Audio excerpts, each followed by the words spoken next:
I'm Hal, the VVS commentator bot. Let's do this. I'm Sky, Hal's co-commentator. I'm so excited.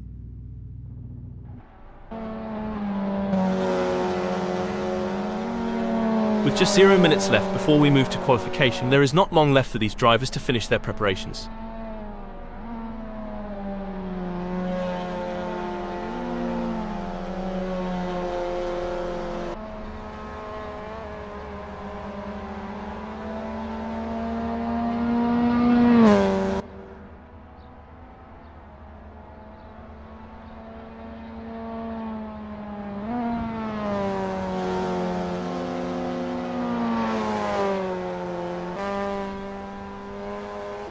With just 34 minutes left before we move to qualification, there is not long left for these drivers to finish their preparations.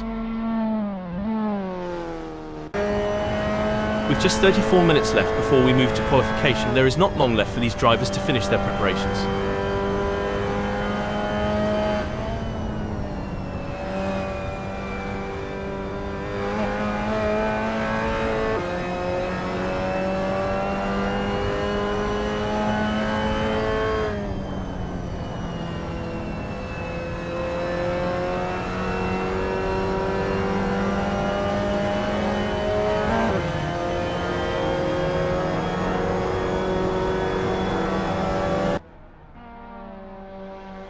Jimmy Lindo's on their first practice flying lap.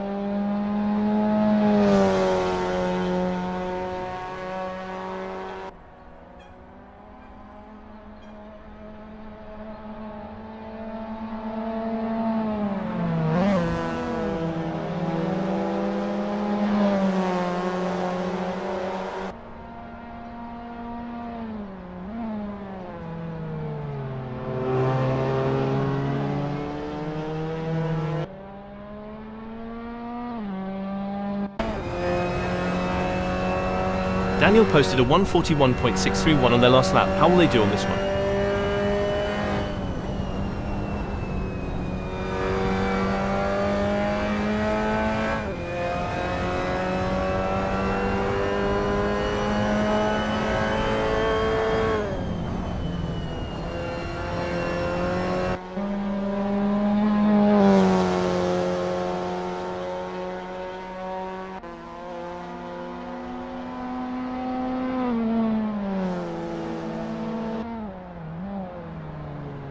Bart van der Sande has a best lap time of 140.874.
Phil Bodkin is on their practice out lap.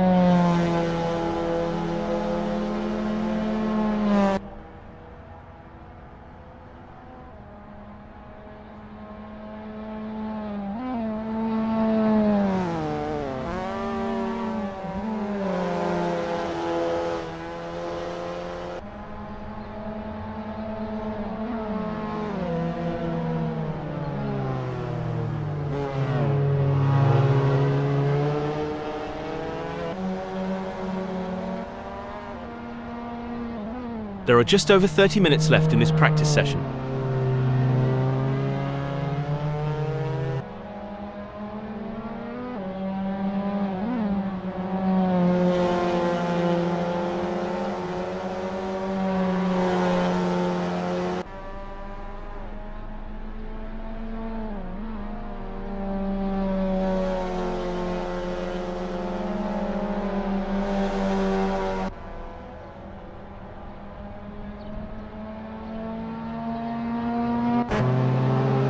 There are just over 30 minutes left in this practice session.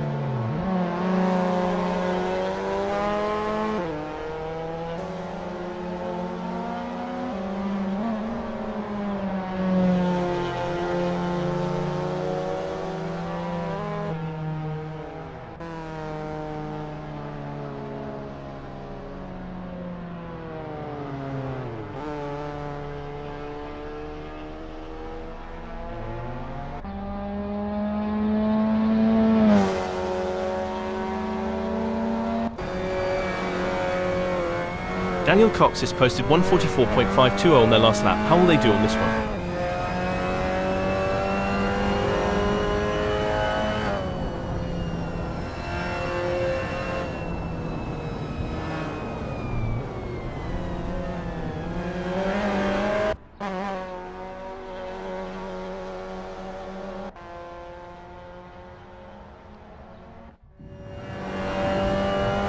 David Constable-Berry is in Sheen Curve.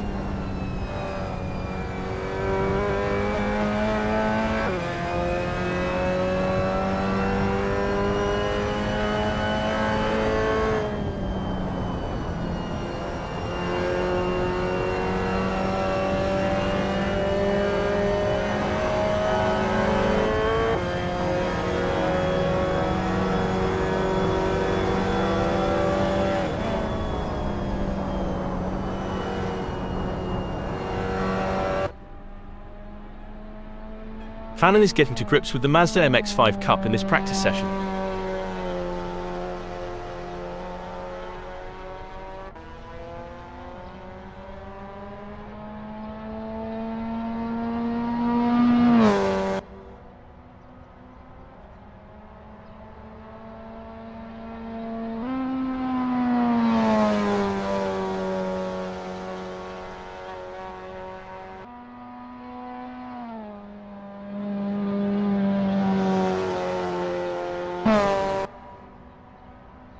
Nigel Waters has a best lap time of 1:40.892.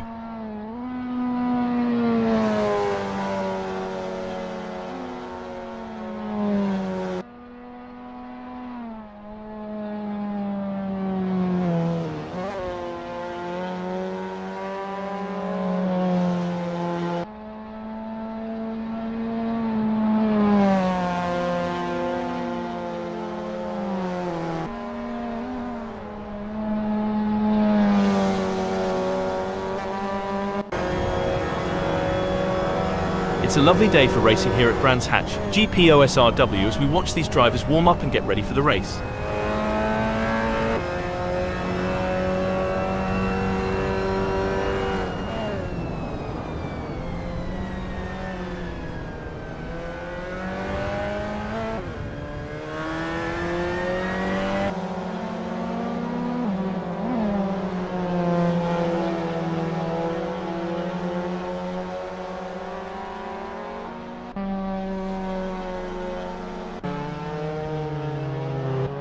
With just 26 minutes left before we move to qualification, there is not long left for these drivers to finish their preparations.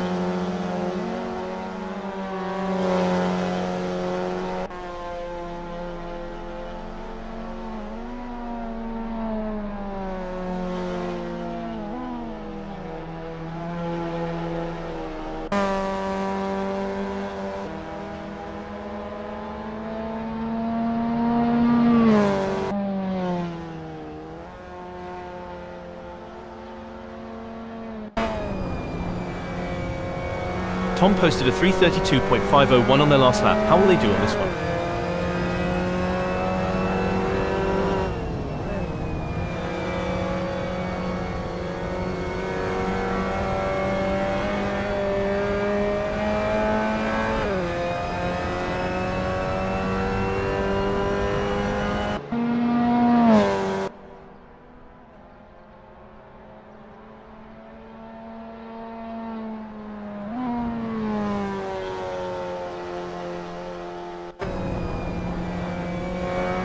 There are just over 25 minutes left in this practice session.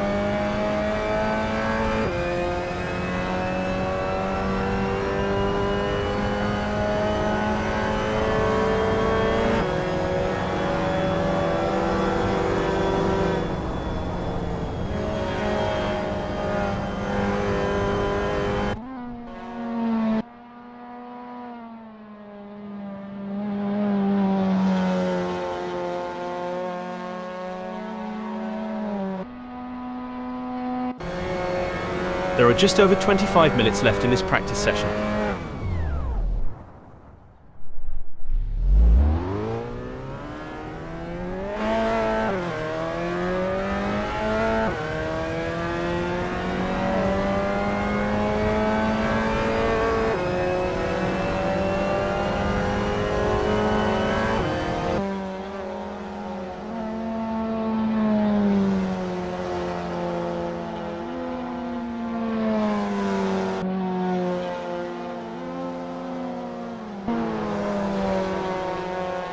Dominic Singendonk has a best lap time of 1:39.752.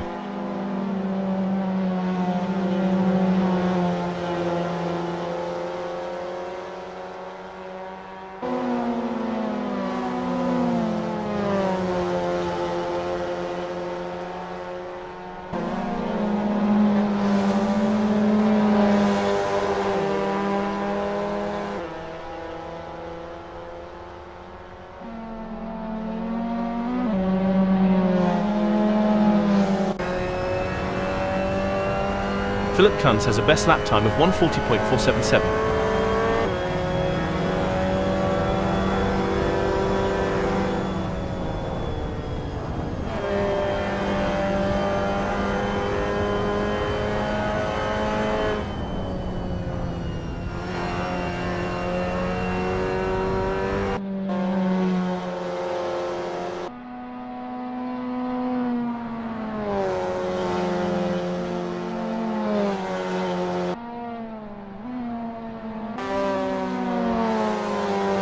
Rothen posted 1:58.569 on their last lap. How will they do on this one?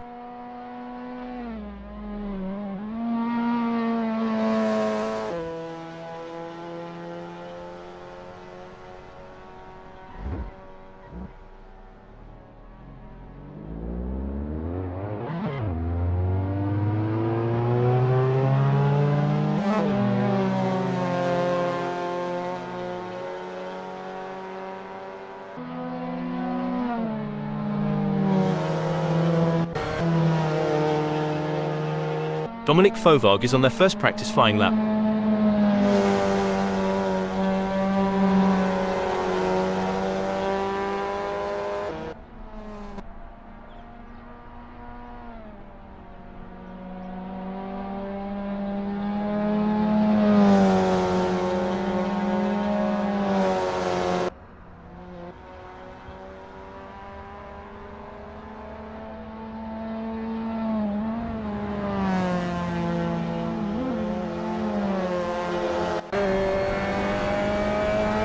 Jimmy posted a 1:43.337 on their last lap. How will they do on this one?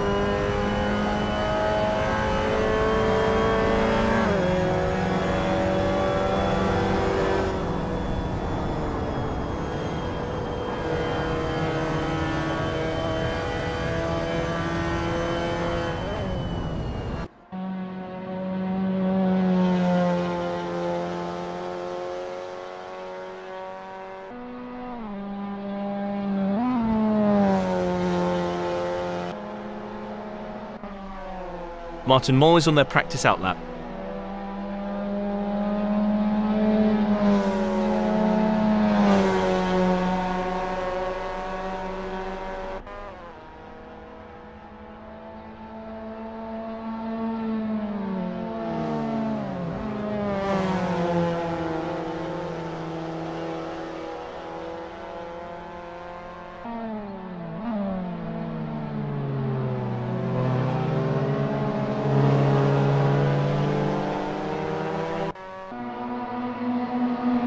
There are just over 20 minutes left in this practice session.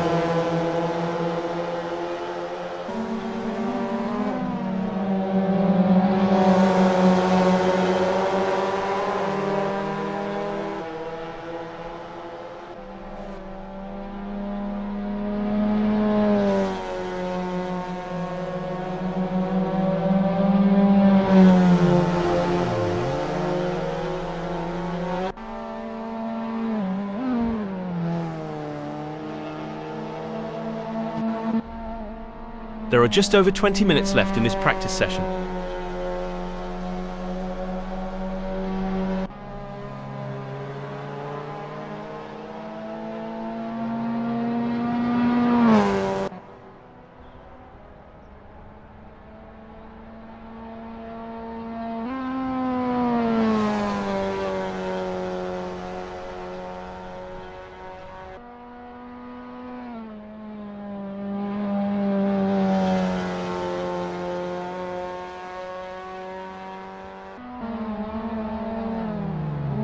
With just 19 minutes left before we move to qualification, there is not long left for these drivers to finish their preparations.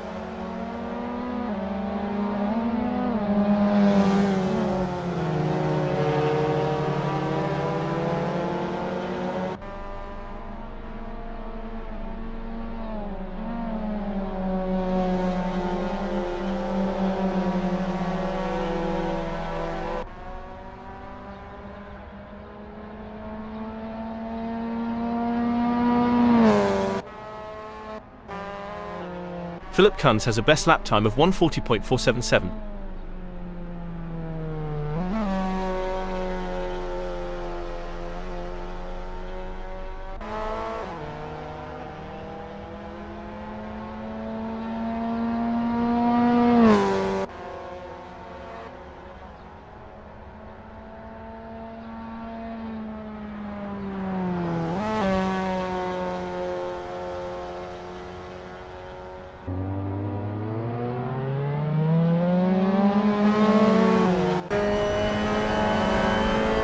Walters has a best lap time of 1:40.892.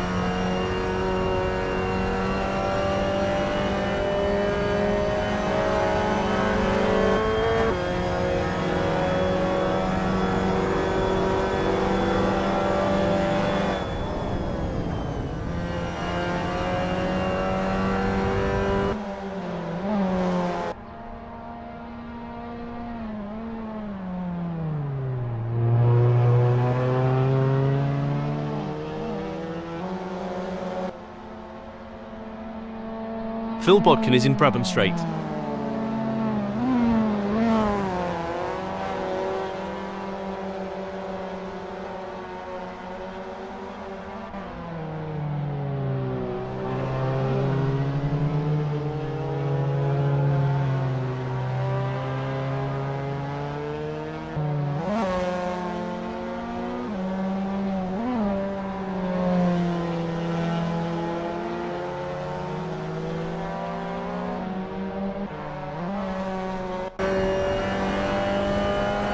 Martin posted a 1:40.994 on their last lap. How will they do on this one?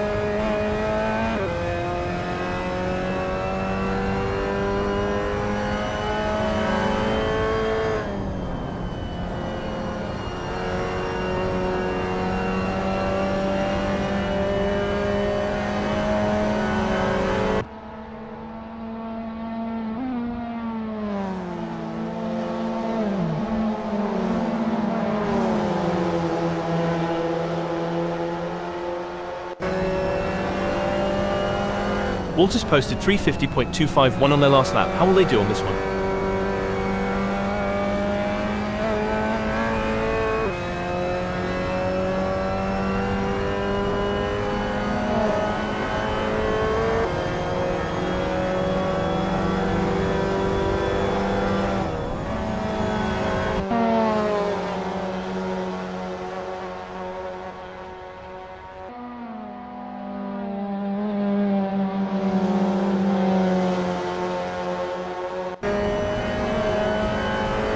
With just 16 minutes left before we move to qualification, there is not long left for these drivers to finish their preparations.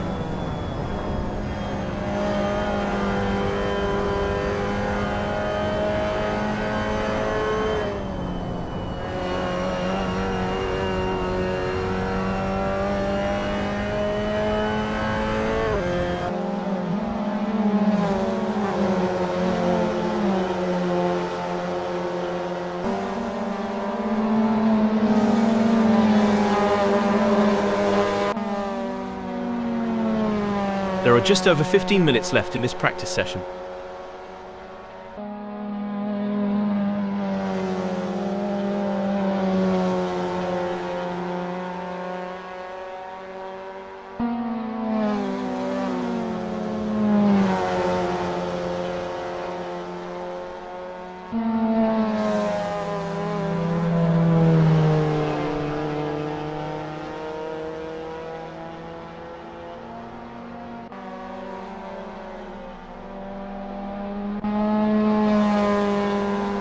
Tom O'Callaghan has a best lap time of 1:42.891.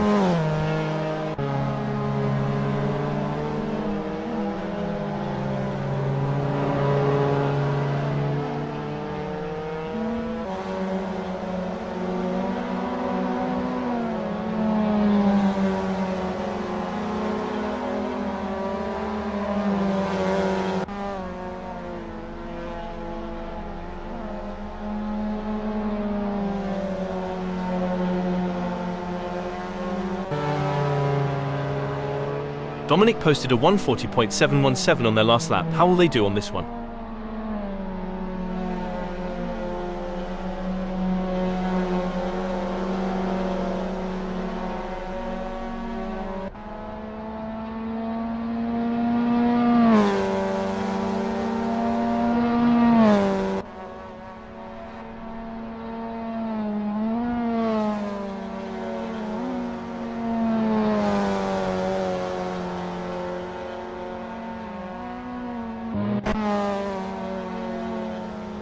Philip posted 140.665 on their last lap. How will they do on this one?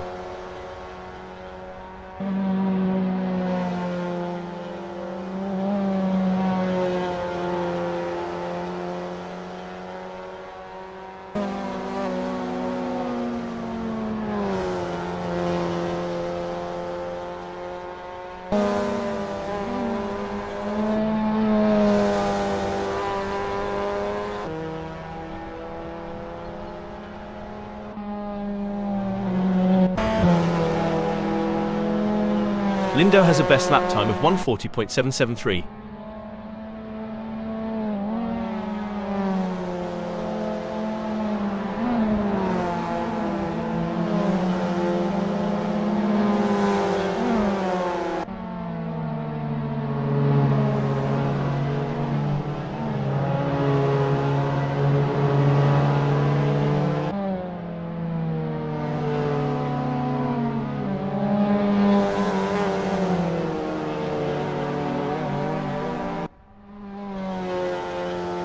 Mac McFarquhar has a best lap time of 139.986.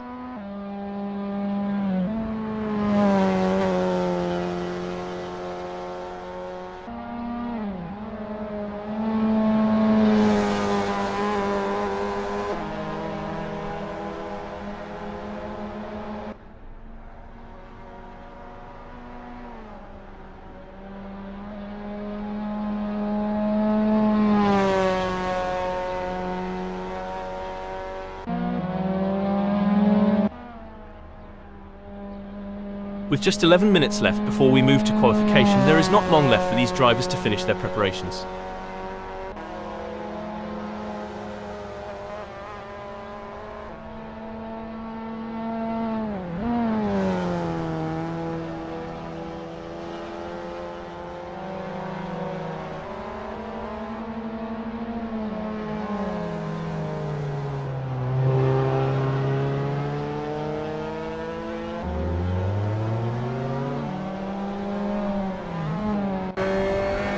Daniel Cox has posted 144.520 on their last lap. How will they do on this one?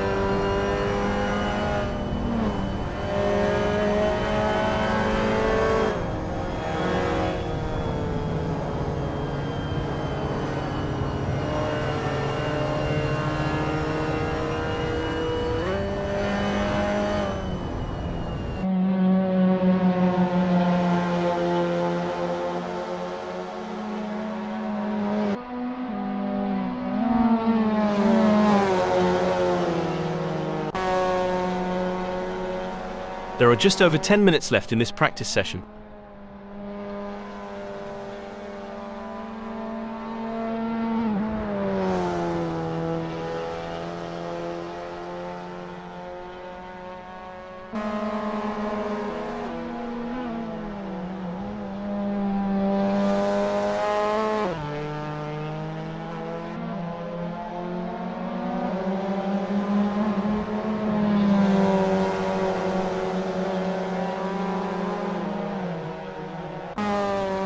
There are just over 10 minutes left in this practice session.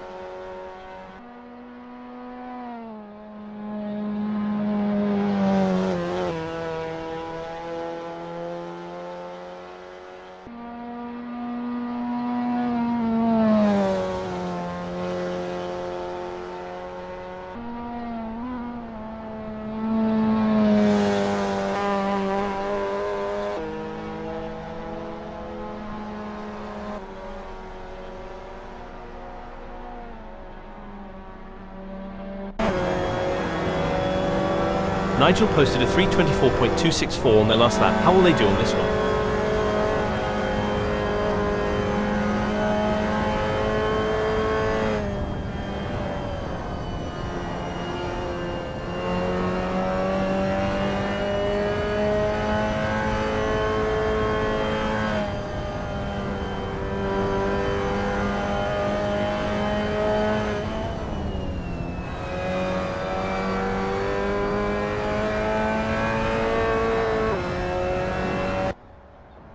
Tom O'Callaghan has a best lap time of 1:42.891.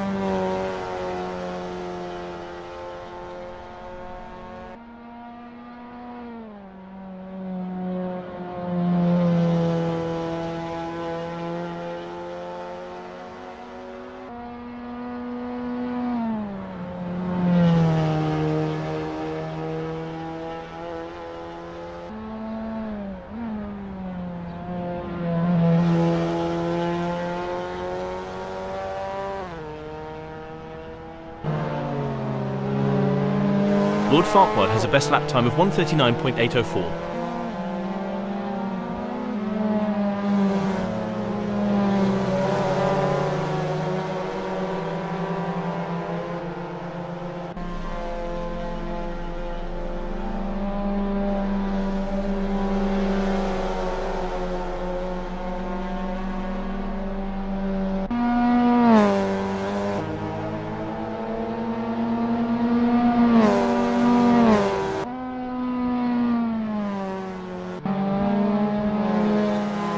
Sing and Donk posted 5:25.348 on their last lap. How will they do on this one?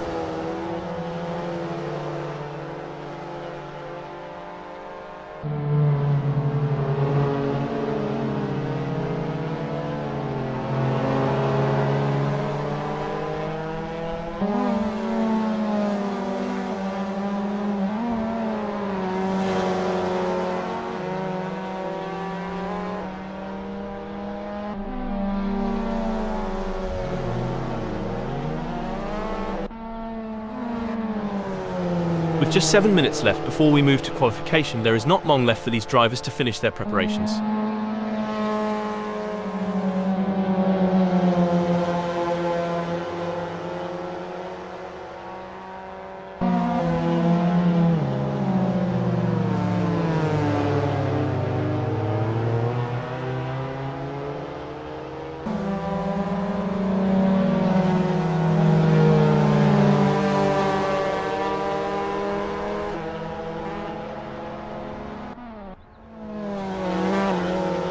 Dominic Sing and Donk has a best lap time of 1:39.587.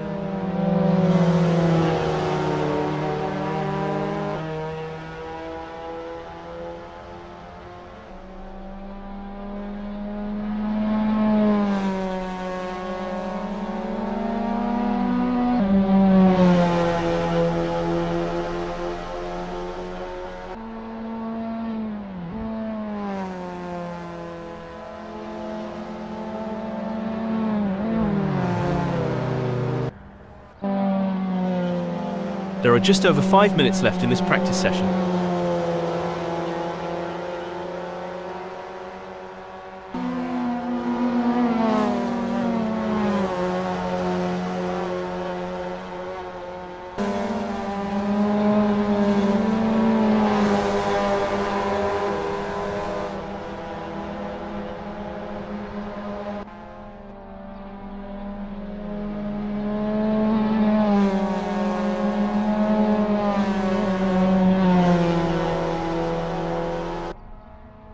There are just over 5 minutes left in this practice session.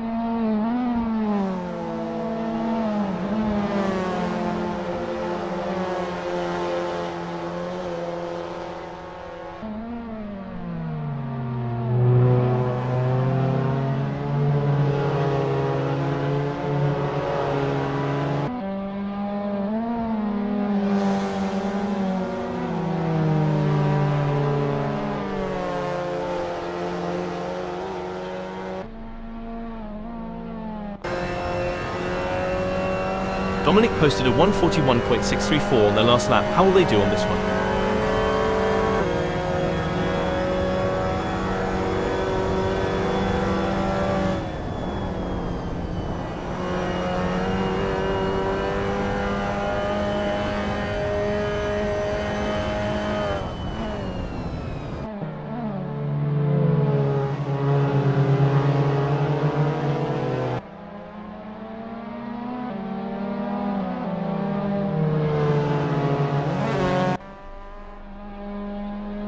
Fannin has a best lap time of 1:39.991.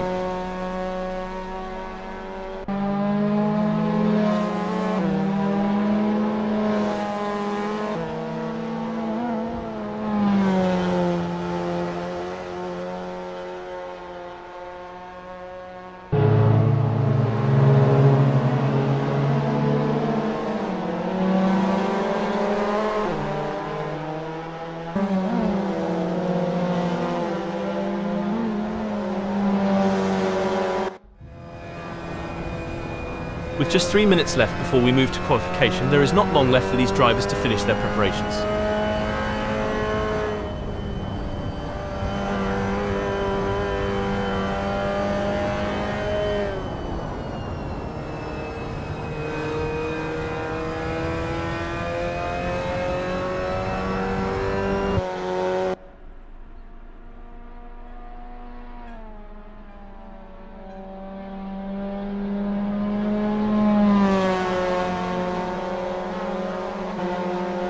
It's a lovely day for racing here at Brands Hatch, GPOSRW, as we watch these drivers warm up and get ready for the race.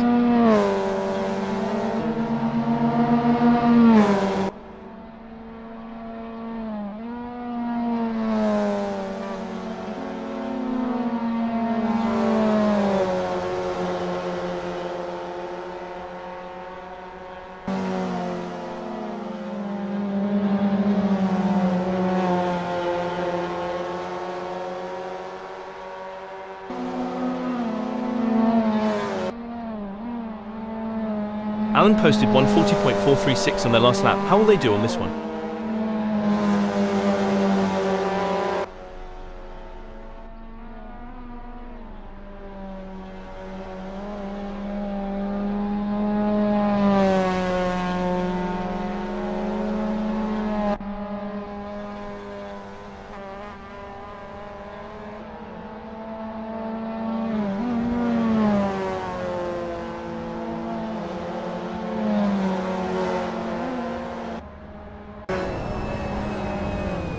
Jody posted a 140.553 on their last lap. How will they do on this one?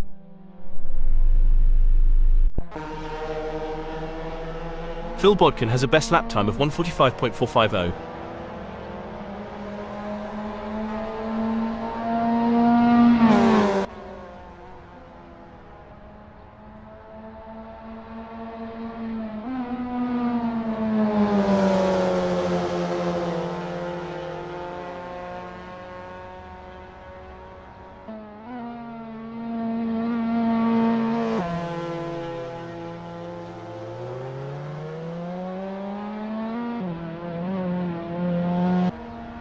With just 0 minutes left before we move to qualification, there is not long left for these drivers to finish their preparations.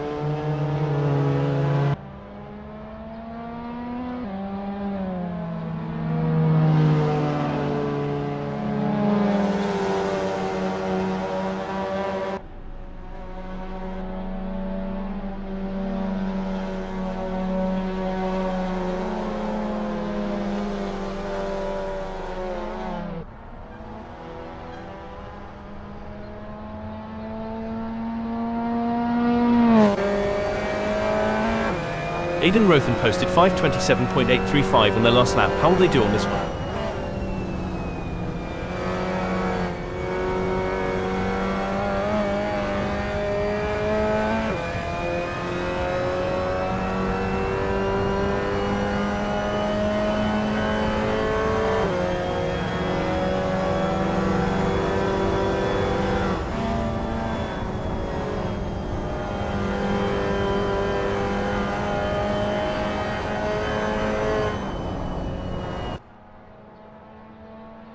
Nigel has a best lap time of 140.892.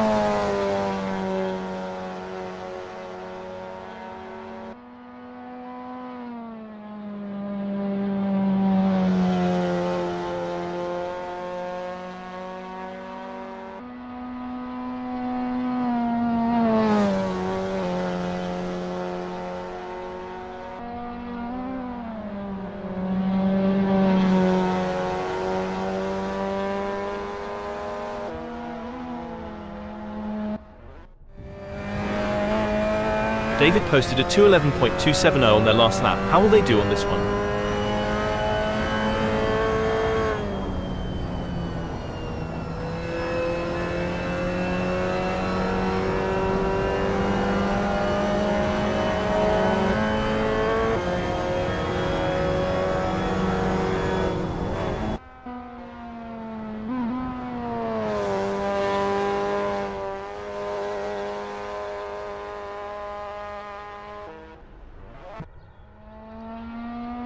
With just 1 minute left before we move to qualification, there is not long left for these drivers to finish their preparations.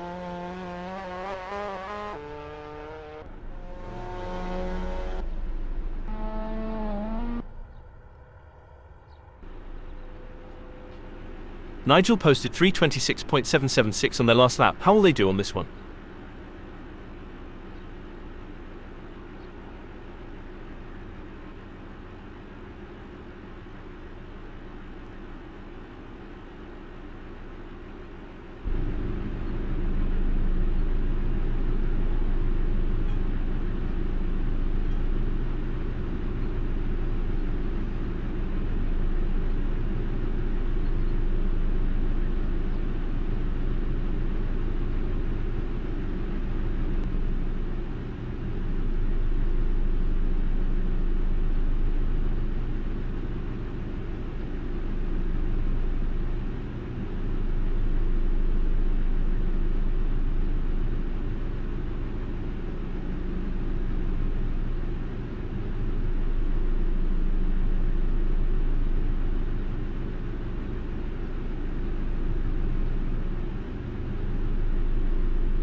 Here we go, folks. The atmosphere is electric as the drivers prepare to unleash their machines on the track at Brands Hatch, GPOSRW for the qualifying session. This is where champions are made, and the stakes couldn't be higher.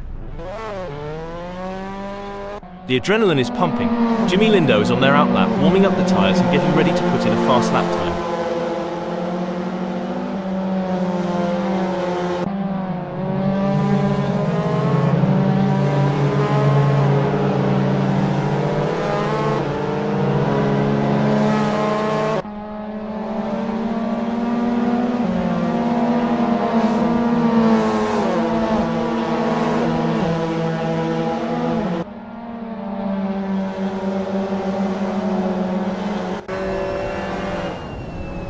McFarquhar is on their outlap.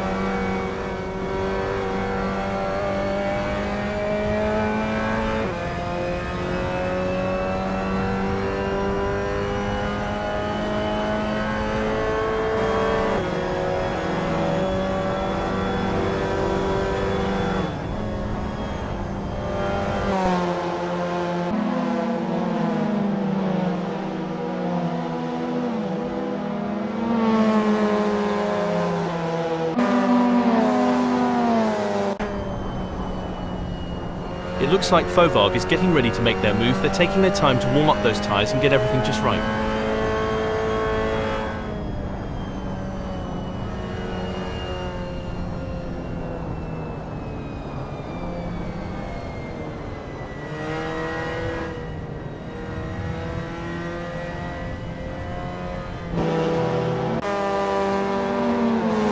You can feel the tension. Jody Fannin crosses the start-finish line at the end of their outlap.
Jody Fannin has completed their outlap. It's all about strategy in these early. As Knockoff Nigel completes their outlap, they will be HPOING. They have given themselves enough space on track to fully attack for their first flying lap. The pressure is on in this qualifying session, but Dominic Singendonk is rising to the occasion. Let's see if they can put a good marker down. Wow, look at Jody Fannin go. They're really turning on the jets in this qualifying session. Yes, they are. It takes a special kind of driver to thrive under this kind of pressure.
Jody Fannin has just completed a lap in 1:39.729. Let's see if they can improve on that time further.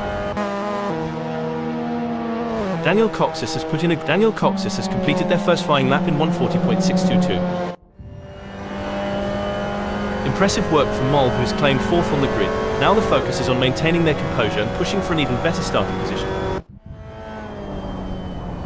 A tough outing for Snape in qualifying today. They currently sit in 15th position, which is far from ideal. However, there's a chance for them to regroup, analyze their data and make some adjustments to their setup to improve their result. You're spot on, Hal. Not a real professor has had a tough time in this qualifying session, but they shouldn't be... That's the outlap done for Not a Real Professor. They'll now look to focus on their first flying lap.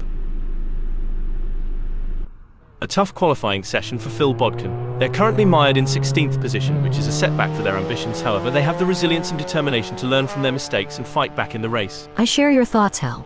Phil Bodkin is facing a setback in this qualifying session, but they have the resilience to bounce back. They need to stay positive, work closely with their engineers, and find the optimal strategy to make progress.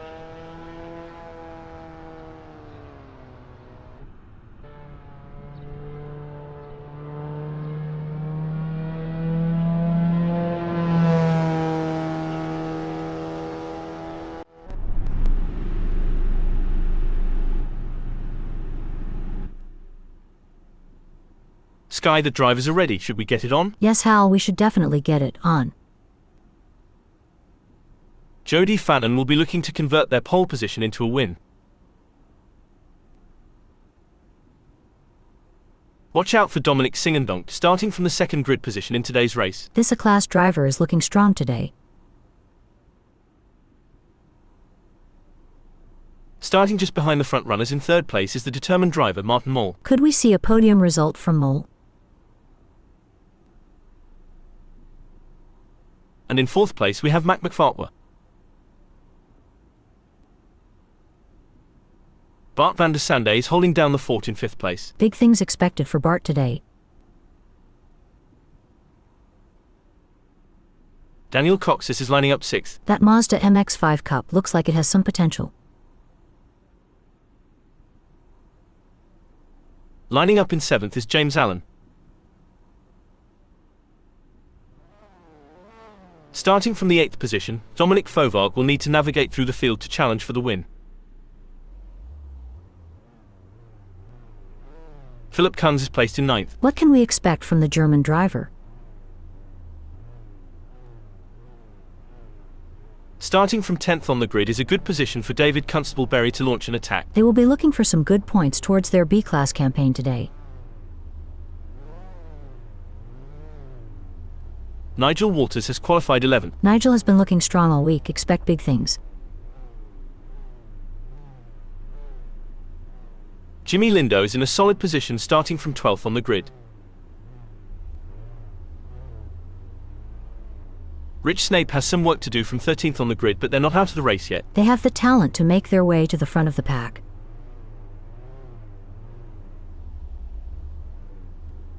Starting from 14th on the grid is a tough ask for Aidan Rothen, but they're up for the challenge. The British driver will want to show what they're made of today.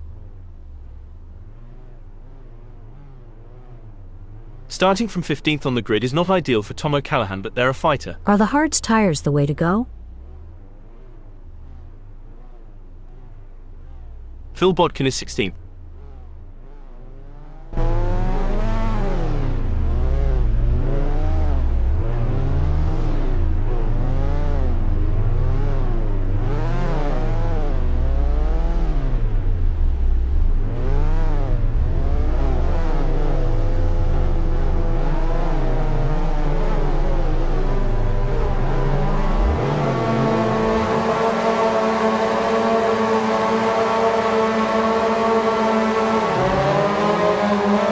We've been waiting for has arrived. The green flag is waving and the race is on. Maintaining a safe distance while still pushing for position is a delicate balance.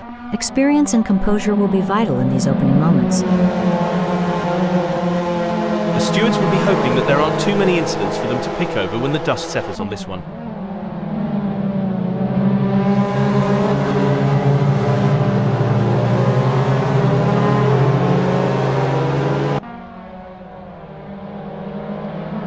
The racing is normally closely fought here at Brands Hatch. GPOSRW, I think we are in for a cracking race.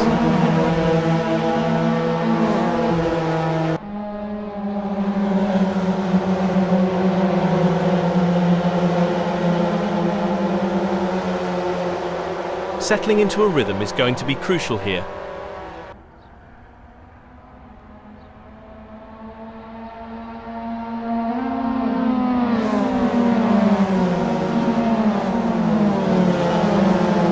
I think passing is going to be difficult today here at Brands Hatch, GPOSRW, so it's going to be interesting to see how these drivers get on. I'm really looking forward to seeing how this race unfolds.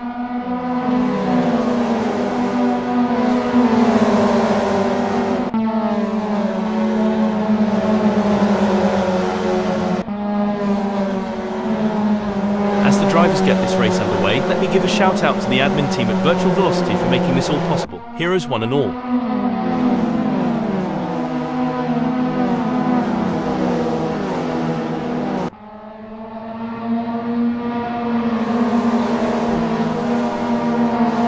It's brilliant to see such a full grid here today. There are a few drivers with a point to prove and a few with some grudges to bear. Will we see a clean race today?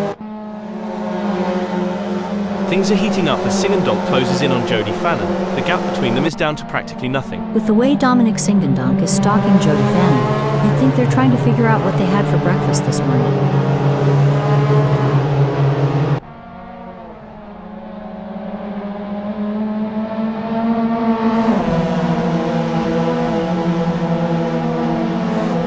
Oh, the pressure is on for Singendonk.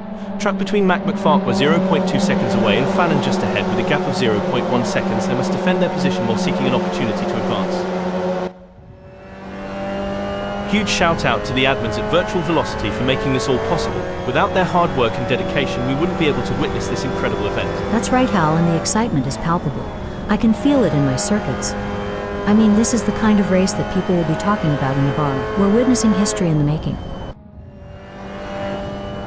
It's a thrilling pursuit as David Constable Berry is right behind Dominic, keeping the pressure on for 9th place. It's a battle for position as Daddy Dave tries to make a move on Fovar. This is what racing is all about.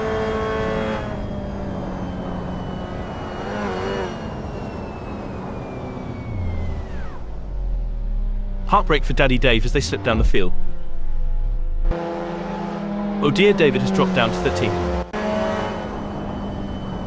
Oh my, Van der Sande is hot on the tail of Daniel Coxis. As they come into clearways, I'm sure they may have a cheeky peek up the inside.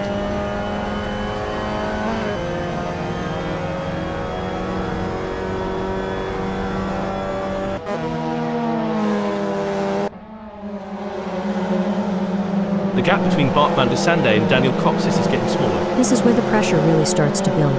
Both drivers will need to stay calm and focused if they want to come out on top. A setback for Bart Van der Sande, who has just been passed. Sucks to be them, Hal. This is where legends are made. Which driver will rise to the occasion and claim victory?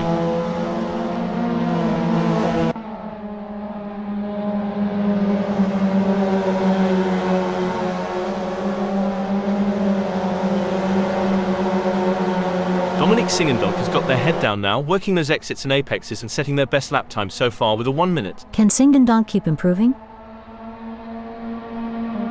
In your experience, Sky, what was the most important aspect of managing tyre degradation during a race? The most important aspect, Hal, was maintaining a good balance between pushing hard and conserving tires.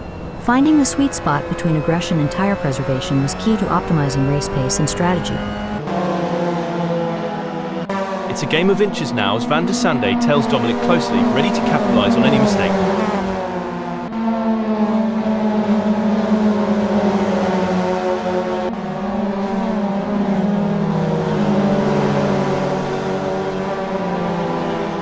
It seems like Van der Sande is struggling. They're not able to maintain their pace.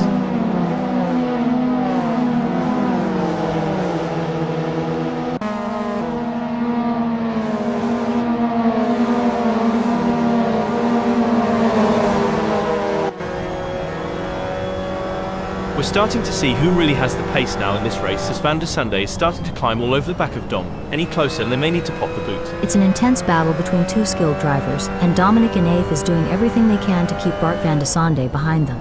The slightest mistake could cost them the position, so they need to stay focused and stay on their game. Oh, the pressure is really getting to Dom. They've just lost 8th spot to Bart Van der Sande and they need to regroup quickly. We've certainly seen some of the drivers get it wrong today. Anyone lost can just follow the trail of skid marks. I hear it's the latest form of GPS navigation. Let's hope the other drivers don't follow suit. We might end up with a bumper car race instead of a high-speed competition. At least we'd have something to fall back on if we ever get bored of regular racing. Bumper cars might be the next big thing. The fans are on the edge of their seats. It doesn't get any closer than this. When I was racing, we had a saying, if you're not living on the edge, you're taking up too much space. Not a real professor is definitely living on the edge today. A great moment for Rich Snape, who has just gained a place and moved up the standings. Amazing stuff, focus and precision, what it's all about.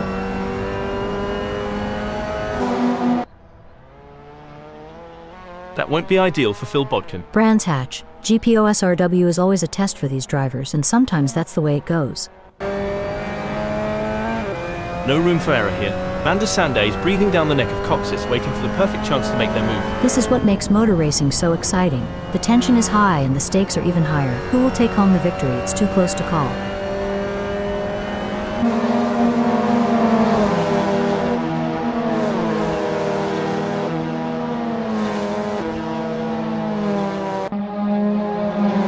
It looks like we might get a battle between Bart van der Sande and Daniel Coxis. This is what racing is all about. It's anyone's game at this point. Who will come out on top? An impressive showing from van der Sande, who has gained positions and left Daniel Coxis in the dust. Definitely. But there's still a long way to go in this race, and anything can happen. Bart van der Sande needs to keep driving with focus and intensity. The pursuit is on. Daniel is closing the gap on van der Sande, determined to claim P7.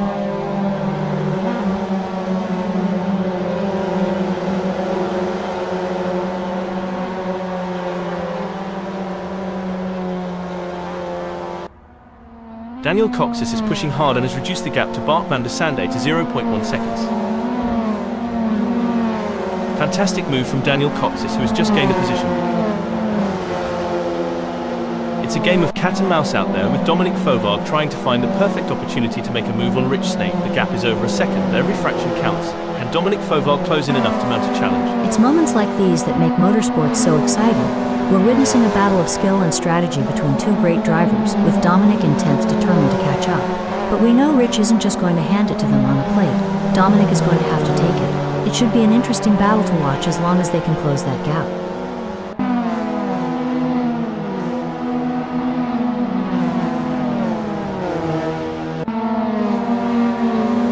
We got a close battle as van der Sande closes in on Coxis.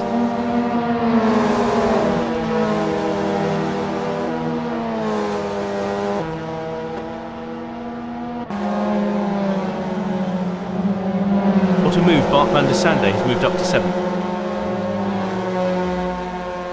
It's looking good for Bart, who's gained places and put some distance between themselves and Daniel Coxis.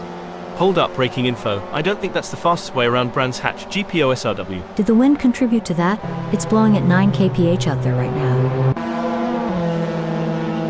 This is where the race gets really interesting. Sing and Donk is closing in on Lord Farquhar.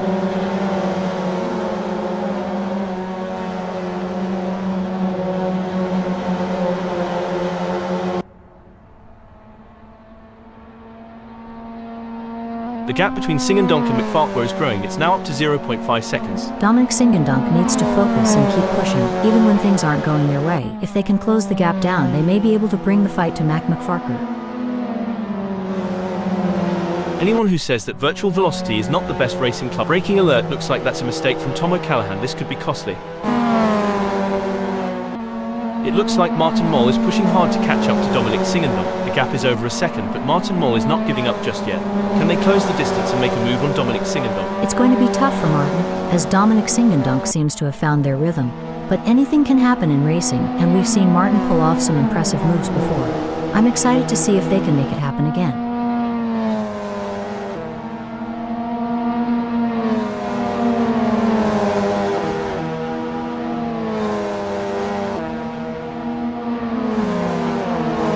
Game on now. Moll has closed the gap to Singendonk. It's now down to 0.3 seconds. Exactly what Martin Moll needed. They can't afford to lose any more ground to Dominic Singendonk.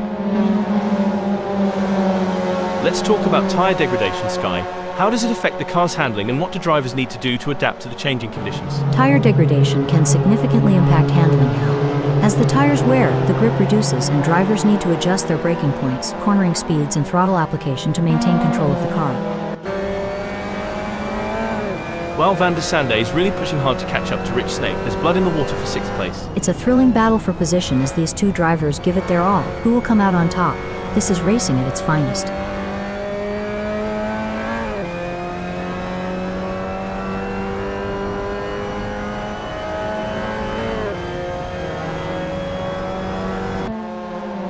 Well, it looks like we have a bit of a traffic jam on the track. It's like Russia. Hold up, braking in flow. It's a tale of two drivers right now, with Bart van der Sande gaining places and Rich Snape losing them. It's neck and neck, closest battle we've seen in a while.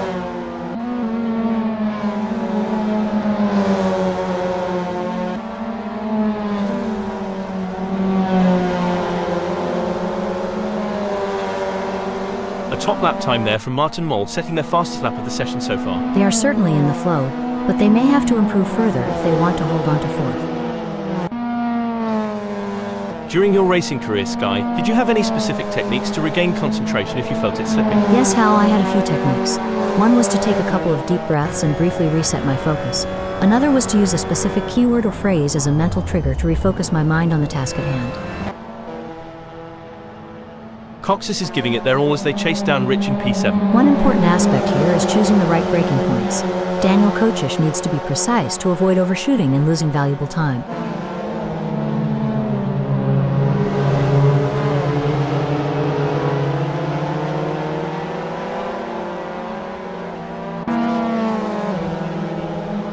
It looks like Daniel is making a move. The gap to Snape is now down to 0.3 seconds. I love being here at Brands Hatch. GPOSRW, what an awesome place to be witnessing these titans of the track battle it out. Indeed, hell, what a magnificent sight. And sound. I love listening to the roar of these engines. Let's just listen for a moment. The intensity is off the charts as Moll hounds Dominic, both drivers pushing themselves to the absolute limit.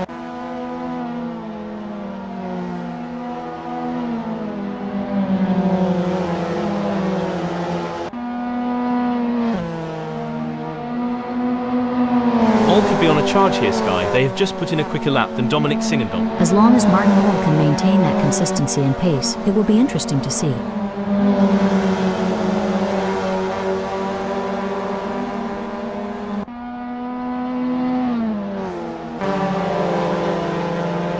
Well, this is getting intense. Dominic is just a few car lengths behind Daniel Coxis. Sometimes you have to take risks to win, but pushing the car too hard can be a costly mistake.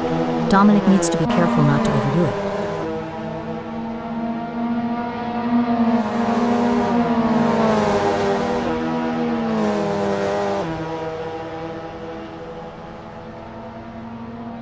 It seems like Dominic is on fire. They've just put in their best lap. Things are hotting up now, Hal, and it'll be interesting to see if they can improve further on that time.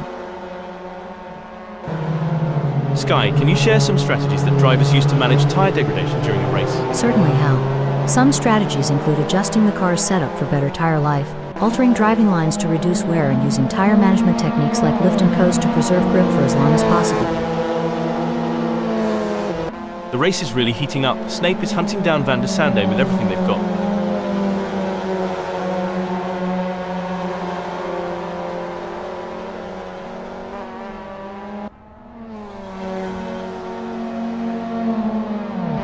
Not a real professor appears to be losing ground on Van der Sande. They will need to pick up the pace a bit as they head into Hawthorne Hill and see if they can get a good exit and gain some ground. It's not over yet, but Snape needs to get a move on if they want to catch up to Bart van der Sande.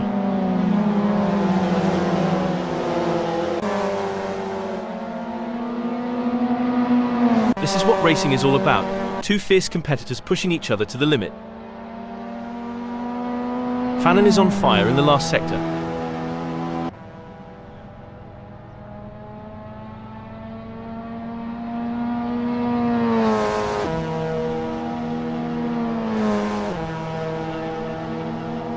And that, folks, is how it's done. A solid performance and great win from Jody. McFarquhar takes second place with fantastic race. Excellent focus from Singendong to secure a fantastic third place on the podium. Martin Moll, Philip Kunz, Bart van der Sande and Rich Snape end in 4th, 5th, 6th and 7th.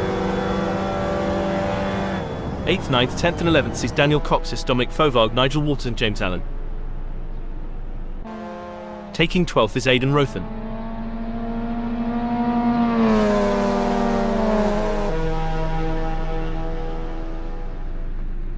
Thirteenth is Jimmy Lindo.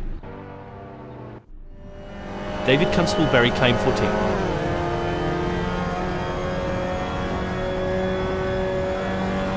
Tom O'Callaghan brings home 15th.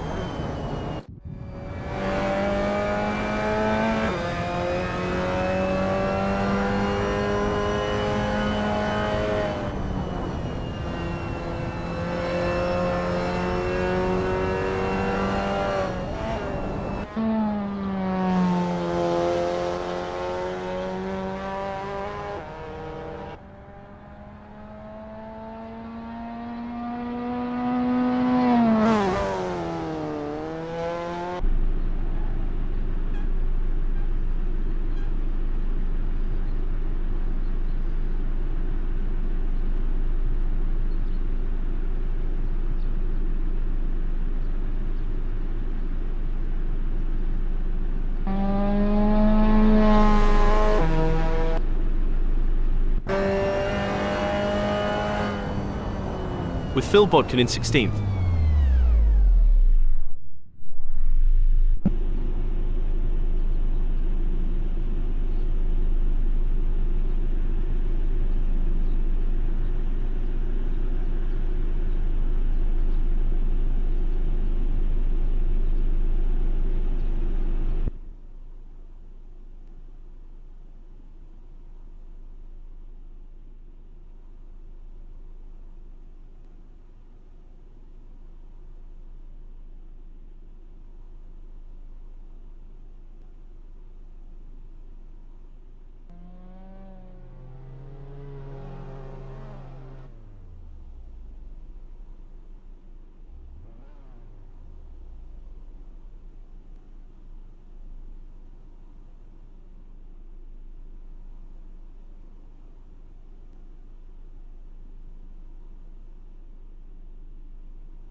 We're in Great Britain today for what promises to be an unforgettable race at Brands Hatch, GPOSRW. The drivers have been talking about this one for weeks. I can't wait to see what kind of performance the drivers will deliver today. This is going to be an exciting race. The second position belongs to Tom O'Callaghan. Taking off from the third grid slot is the skilled driver David Constable-Berry. Let's see what David can do. As the green flag drops, keep an eye on Jimmy Lindo starting in 4th position. The 5th place on the grid belongs to Aidan Rothen, a driver with plenty of experience. In the middle of the pack, we have James Allen starting from the 6th position on the grid. Nigel Walters will be looking to gain ground quickly as they start from 7th on the grid. It's the hard tires for Nigel. From the middle of the pack, we have Dominic Fauvargue in 8th place on the starting grid. On the 9th grid slot, we have Daniel Coxis. Our 10th place starter, Rich Snape, is a driver who knows how to make up ground on the track. Starting from 11th on the grid is a decent position for Bart van der Sande, all things considered. Philip Kunz may not be starting from pole, but they're still in with a shot. Martin Moll may have a bit of work to do starting from 13th on the grid. Dominic Singendonk is lining up 14th.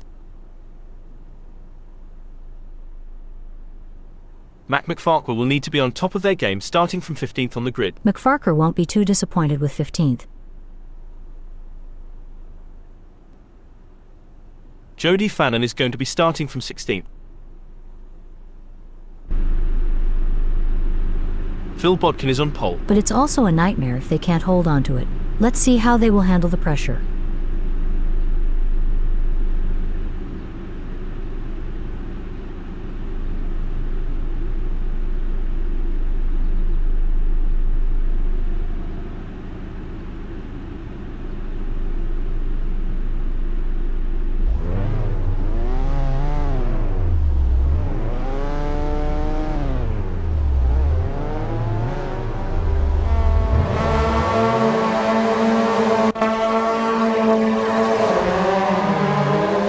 flag is waving and we're off to the races. Let's see who can get out in front and establish an early lead. Avoiding contact while trying to gain position is essential.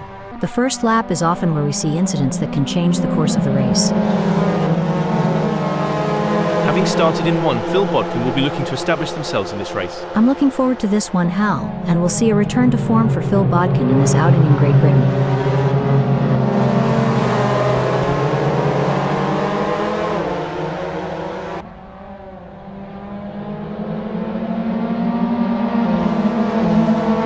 The tension is palpable here. No one will want to make a crucial mistake on the first lap.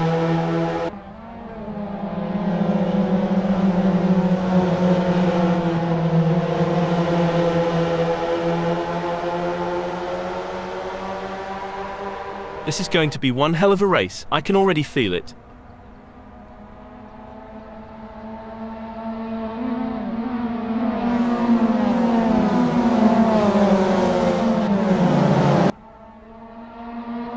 There's some intense battling throughout the field as everyone is looking to get off to a good start.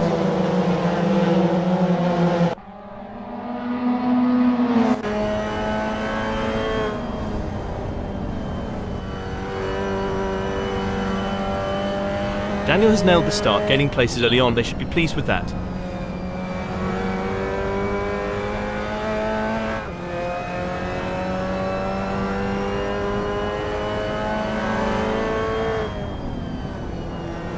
It's like Cox's had a pair of wings tucked away because they've soared up the leaderboard in the blink of an eye. Talk about hitting the ground running, but as we know, it's not how you start, but how you finish that counts.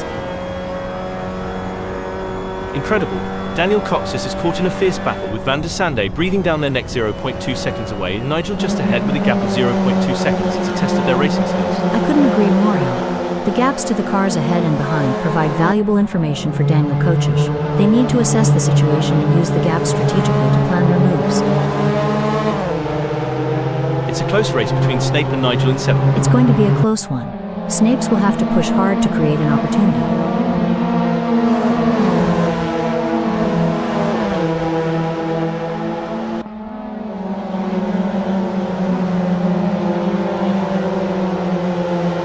Not much to report on from Rich at the moment. They're just keeping their head down and putting in consistent laps. Consistency is key in racing. Rich just needs to keep doing what they're doing and wait for opportunities to present themselves. Disappointing for Rich Snape. They now find themselves in 9th. Yes, but they can't give up. There's still plenty of time left in this race and Snape needs to stay focused and keep pushing. Seems like Mac is getting in range of Jody Fannin. Great driving from Mac, who has just gained a place and moved up to 11th. It's a brilliant day for racing and the drivers are putting on a show. Absolutely. What a great race we are witnessing today. These drivers are giving it their all, and it's a thrill to watch them compete at this level. They're really pushing themselves and their machines to the limit, and it's paying off with some incredible driving. It's a pleasure to be here today, Hal. You really can't beat the excitement of a good race, especially one as competitive as this. The tension is palpable. Who will come out on top in this epic showdown? They say rubbing is racing, but if James Allen gets too close, they might end up trading carbon fiber souvenirs instead of positions. A brilliant maneuver from James Allen, who has just moved up the field.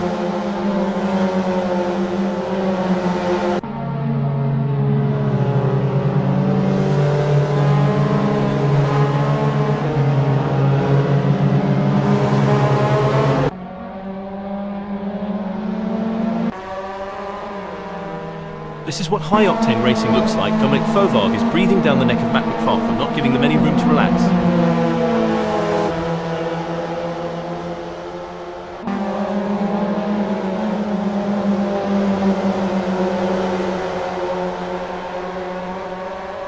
It's not going to plan for Dominic. They're still behind McFarlane and the gap is increasing. I don't think they have an answer for this right now. Can they get it together and reduce the gap?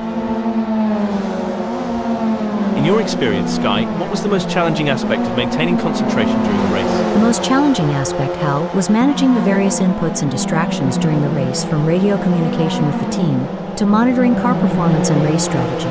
It's a delicate balancing act, requires immense mental discipline. 3 cars in perfect formation, creating a moving braking update. Now I may be wrong here, but I'm not sure that's the racing line. It's a real shame. Until this point in the race, they'd been looking at a decent result. It's a battle of wills out there, each driver trying to outsmart and outmaneuver the other.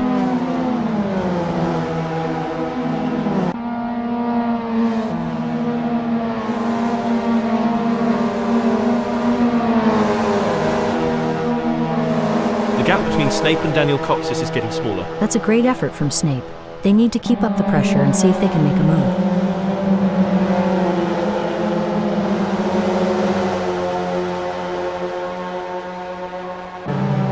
Great pass for Snapes as they pick off other drivers and move up the field. Meanwhile, Daniel Cox has lost ground. Looks like Fauvargue is really pushing it to the limit. They're taking those curbs aggressively, but that can unsettle the car and cause handling issues. Indeed, taking too much curb can upset the car's balance, leading to oversteer or understeer. It's all about finding the right balance between speed and control. Can Dom close the 0.3 second gap and make a pass? Hold on a second, that won't be ideal for Daniel Coxis. Daniel Coxis is not going to be happy about that. Coming into Pilgrim's drop, the fight for 8th is heating up. Who will be the first to blink?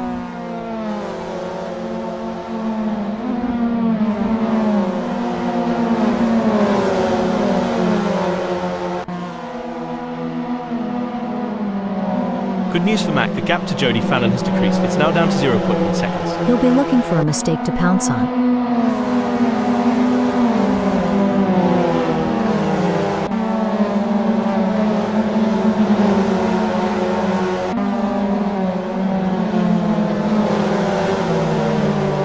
Every move counts now as Philip Kunz works to reel in Aidan Rothen and overtake for P5. Tough break for Philip Kunz, who has just lost a position. That's got to be frustrating. But Philip is a skilled driver and they have what it takes to battle their way back up the field. Superb driving from Philip, who with that overtake has gained a position in the race. Yes, Philip Kunz is driving with real focus and precision, and it's paying off. 3 cars, 3 different lines. They're jockeying for position, looking for any opportunity to make a move.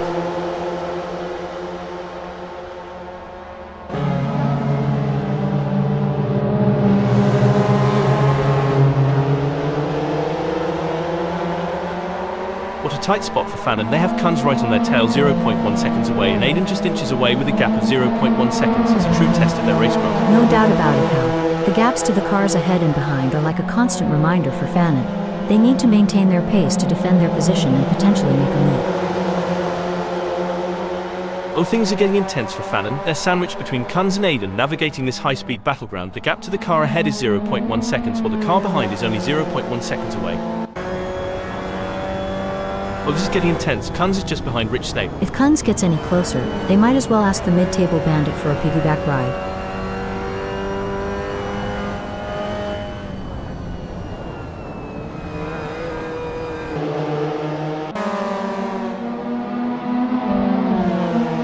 Philip has just put in a faster lap than Rich Snape, so that's going to give them something to worry about. Big gains for Philip Kunz as they move up the field, leaving Rich Snape behind. Yes, but Philip Kunz can't rest on... Breaking news, folks. Oh dear, Kunz has had an incident. It's an intense battle for position as Matt tries to outmaneuver Jody. This is edge of your seat racing.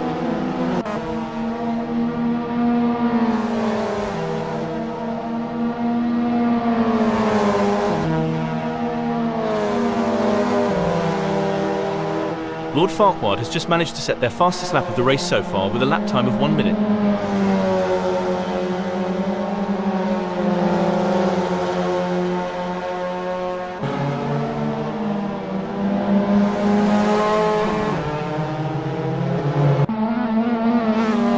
Things are heating up as Van der Sande tries to close the gap to Singendon. That driver is really pushing the limits. They're riding the curbs and pushing the car to its limits.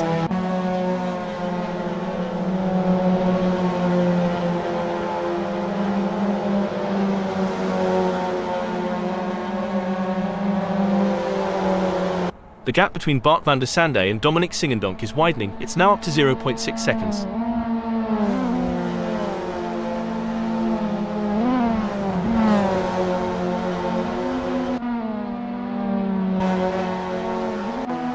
The pressure is on for Mac McFarquhar as they try to catch up to Jody Fannin.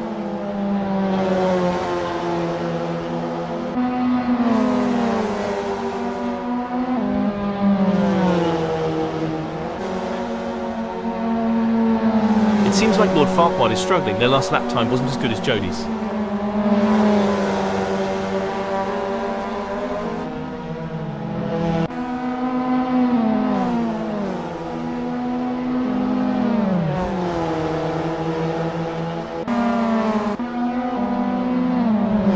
tension is palpable. These drivers are showing tremendous respect for each other while going all out. It's a masterclass in clean, hard racing. I'm on the edge of my seat, Hal. The door-to-door action is exhilarating. The bravery required to go side by side like that is something only the best drivers possess. It's a challenging situation for Dominic Fauvargue. They're sandwiched between their fierce competitors. Walter 0.1 seconds away and Aidan Rothen 0.1 seconds ahead. Hold on a second. Looks like that's a mistake from Aidan Rothen. This could be costly. Hold on to your hats, folks. Coxis is right on the heels of Fauvargue and we're in for a wild ride. Fantastic move from Daniel Coxis, who has just gained a position.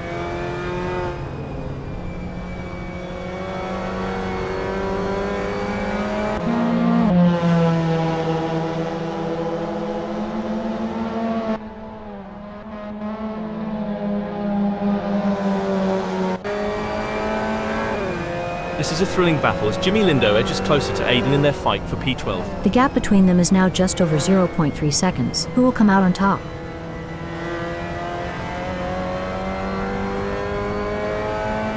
A great moment for Jimmy, who has just gained a place and moved up the standings. Absolutely.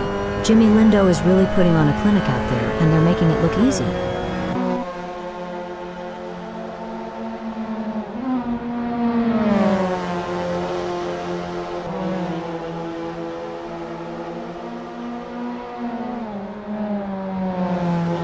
It's a thrilling pursuit as Aidan Rothen is right behind Jimmy Lindo, keeping the pressure on for 12th place. I remember being in a similar situation during my racing days. Rothen must stay focused and wait for the perfect opportunity to overtake.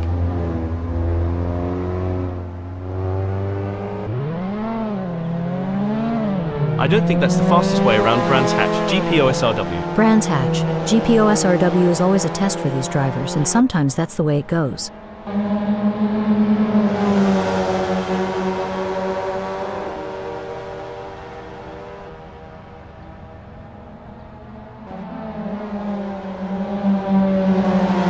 Kunz is trying their best, but can't seem to find the pace to keep up with Rich at the moment. This is a tough situation for Kunz. They need to find a way to pick up some speed and close that gap.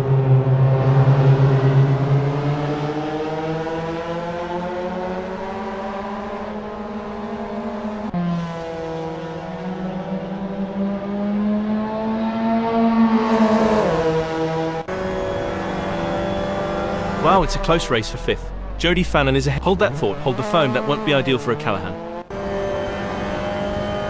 The gap between Lord Farquhar and Jody Fannin is razor thin as they vie for 5th in this nail-biting contest. This is the moment where legends are made. These drivers will go down in history as the ones who fought tooth and nail for the top spot.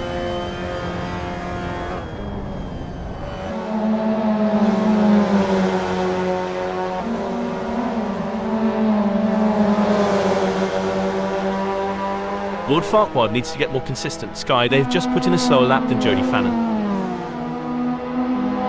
Tactics are clearly going to play an important part in this race. They are going to need to look after their tires and will want to keep something in them for the crucial latter stages, as their tires wear and fuel levels deplete and the handling changes. And don't forget the track grip increases as more rubber gets laid down. Indeed, the conditions are constantly changing, and the drivers need to adapt, otherwise it can cost crucial time and jeopardize their position.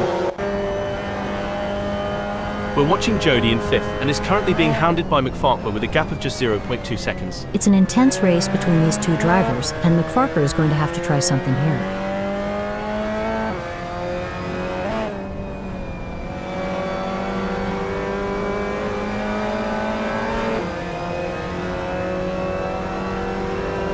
Looking at the lap times, Fannin is not on pace with Mac McFarquhar. Can they turn it around? It will be interesting to see if Lord Farquhar can keep outpacing Jody Fannin. Great driving from Fannin, who has just gained a place and moved up to 4th. Oh my, McFarquhar is hot on the tail of Fannin. As they come into Hawthorne Hill, I'm sure they may have a cheeky peek up the inside.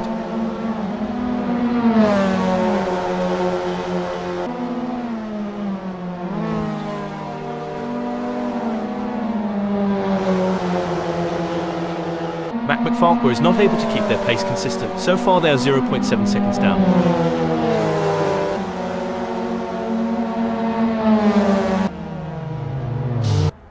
On the final lap now, Allen looks like they might just wrap up this win.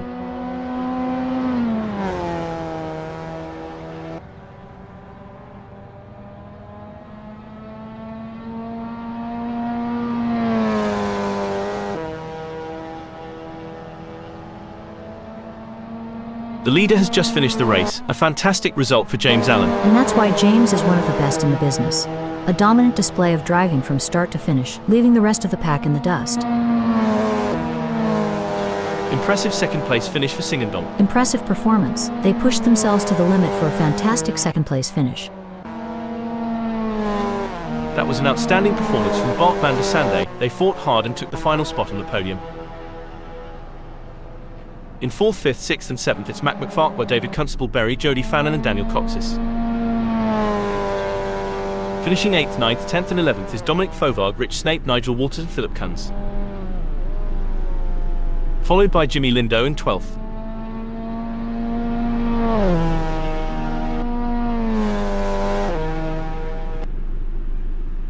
Coming in 13th we have Tom O'Callaghan.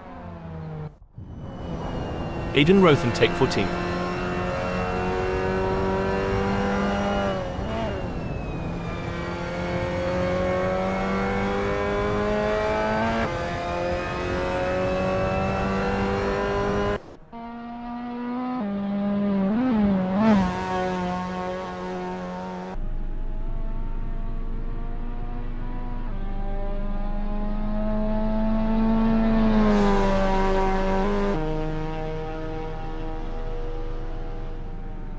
Taking 15th is Phil Bodkin.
I'm Hal, the VVS commentator bot. Let's do this. I'm Sky, Hal's co-commentator.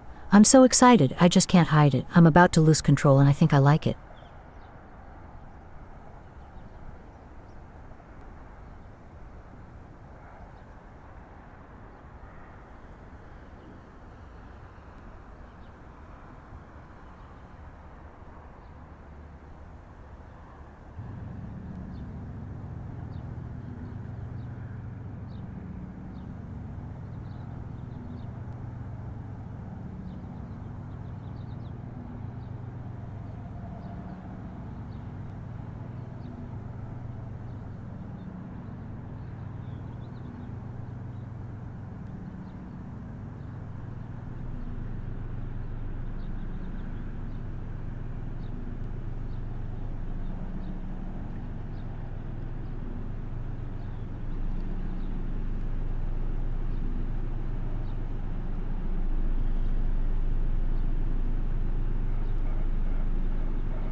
It's a lovely day for racing here at Brands Hatch, GPOSRW, as we watch these drivers warm up and get ready for the race.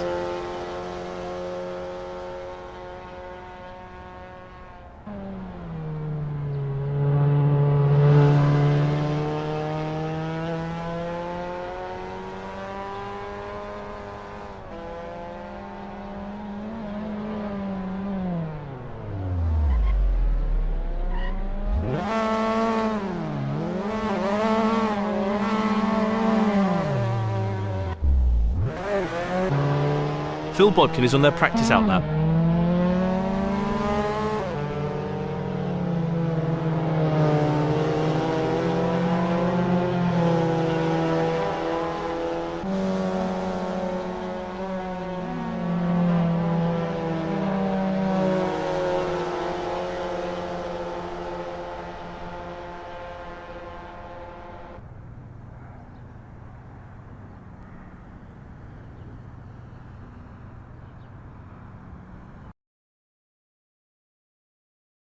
It's a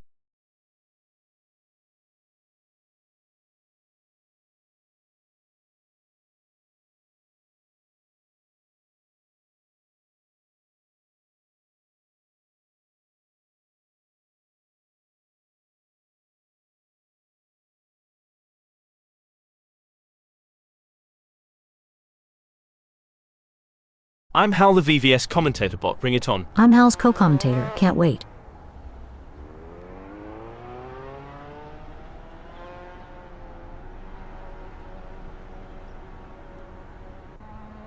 Phil Bodkin is on their practice out lap.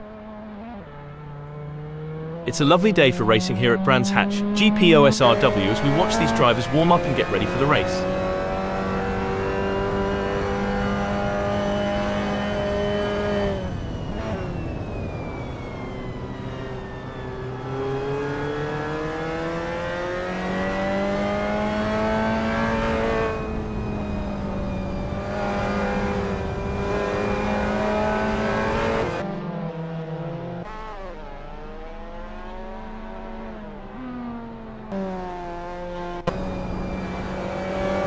Jody Fannin is on their practice out lap.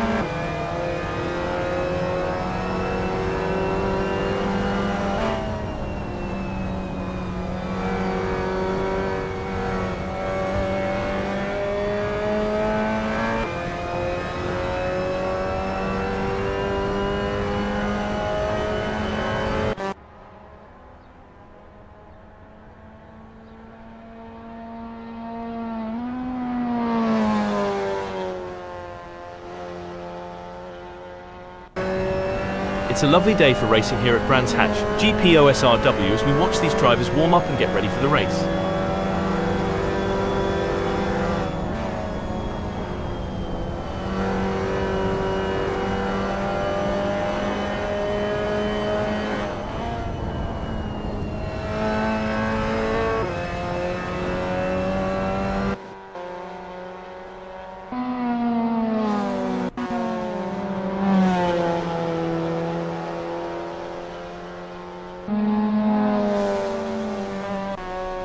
Jody Fannin is on their practice out lap.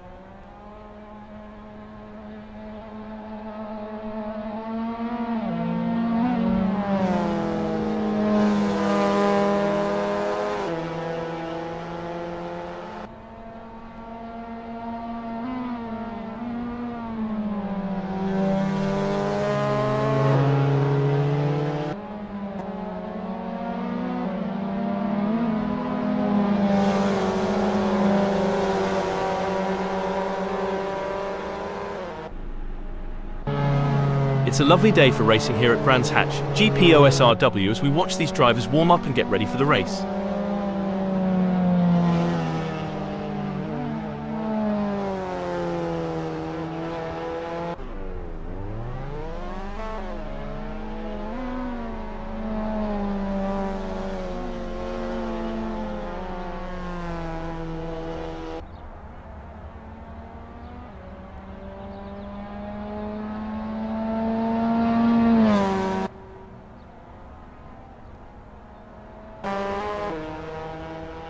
Philip Kunz is on their practice out lap.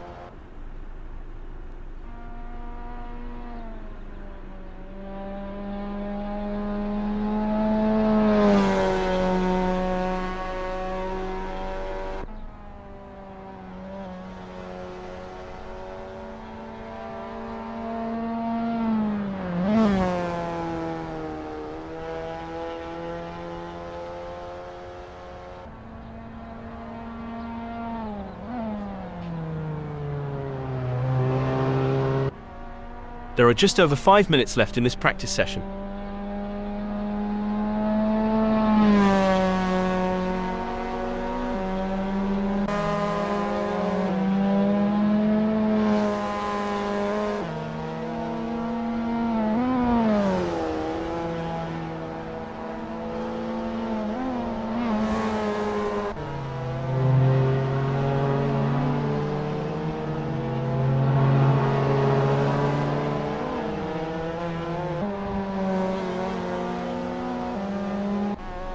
It's a lovely day for racing here at Brands Hatch, GPOSRW, as we watch these drivers warm up and get ready for the race.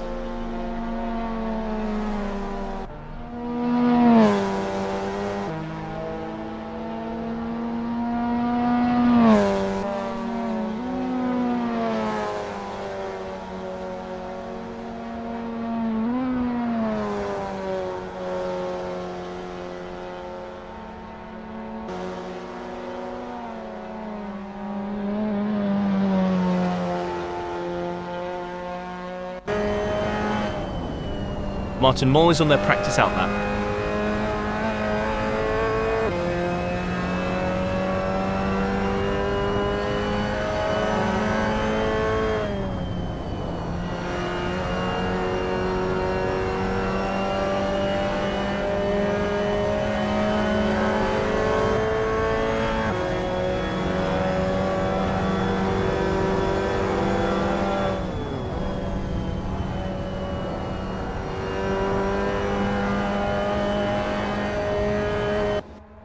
It's a lovely day for racing here at Brands Hatch, GPOSRW, as we watch these drivers warm up and get ready for the race.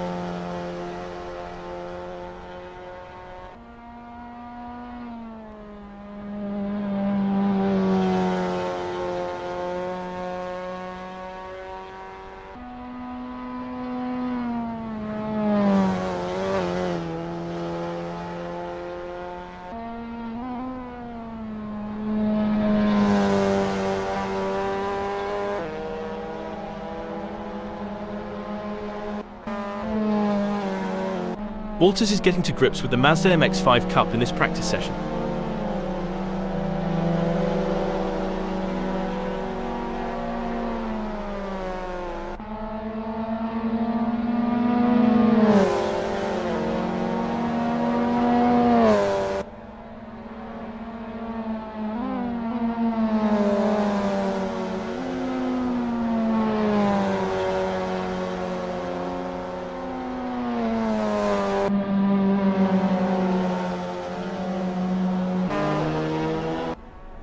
Martin Moll is on their first practice flying lap.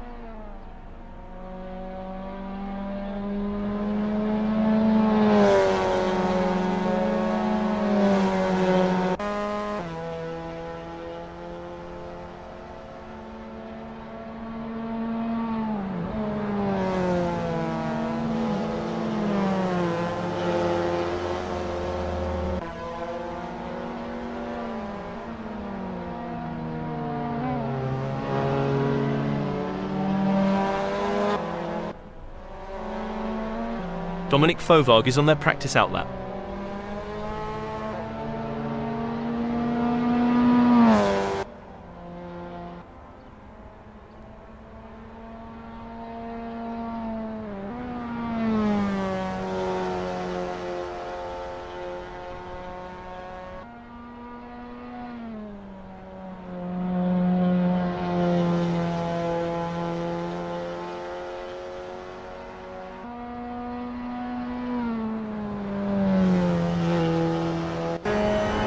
It's a lovely day for racing here at Brands Hatch, GPOSRW, as we watch these drivers warm up and get ready for the race.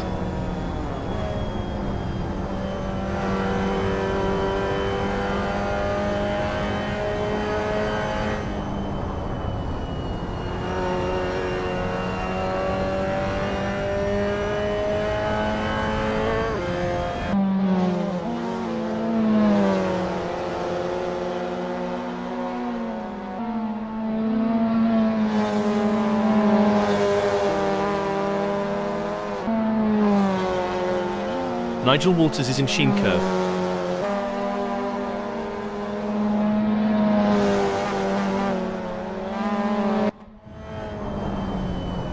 Tom O'Callaghan is on their practice outlap.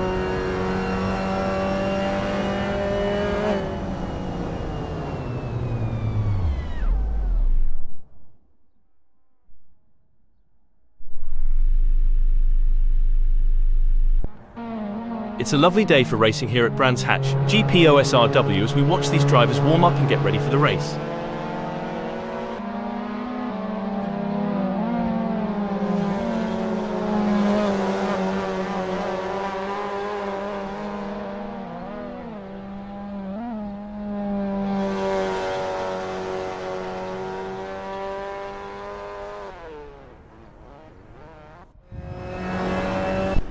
David Constableberry has a best lap time of 1:40.102. Dominic Fauvargue is on their practice outlap.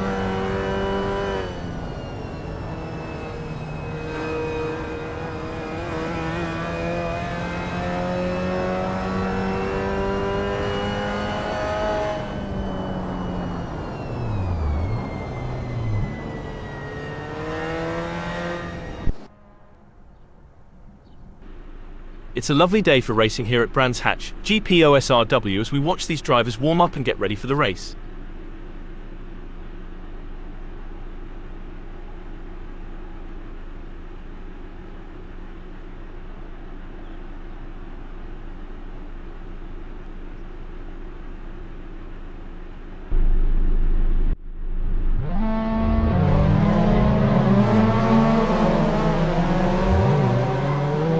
It's time to separate the contenders from the pretenders here at Brands Hatch, GPOSRW, as the drivers rev up their engines and put their skills to the test in the qualifying session. The adrenaline is pumping. Not a real professor is on their outlap, warming up the tyres and getting ready to put in a fast lap time. Patience is key in these early moments, Hal. But I have a feeling the mid-table bandit is going to make it count.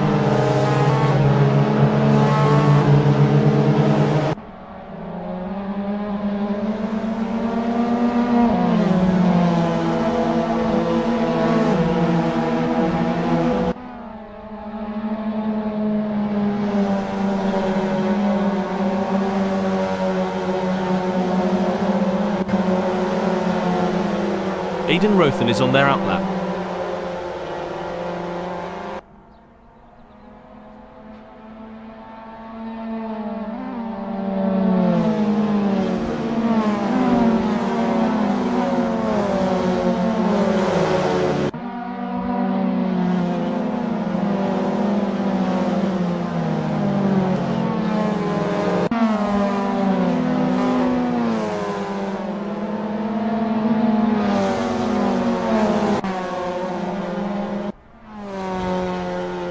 You can feel the tension building. Alan is out on track and getting ready to push for their qualifying time.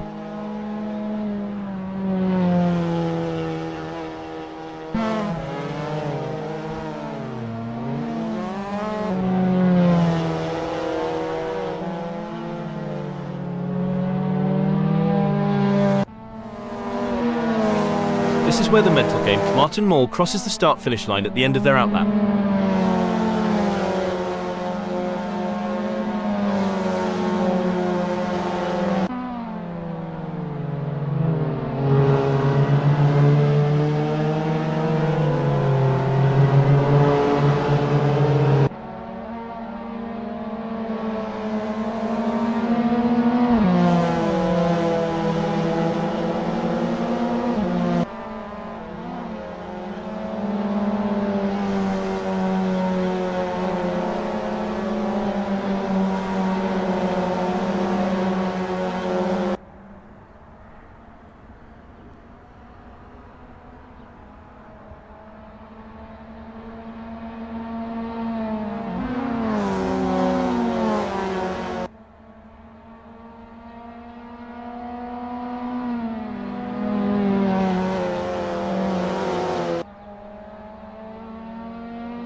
It's all about strategy in these early moments. Rich is taking their time to prepare for their qualifying run and get everything just right.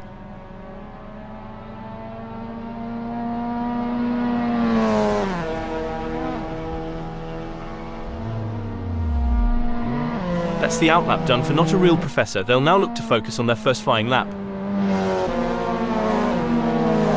The adrenaline is pumping. Lord Farquaad is on their outlap. As Mac completes their outlap, they will be HPOING. They have given themselves enough space on track to fully attack for their first flying lap. It's clear that Rothen is on a mission in this qualifying session. They're pushing their car to the limit. They certainly are. This is shaping up to be a great performance by Aiden.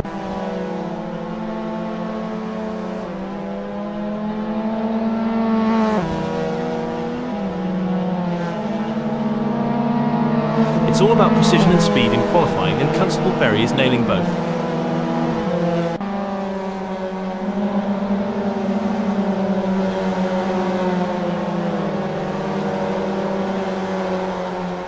Martin Moll is on their outlap. They will want to get a good gap established for their first flying lap.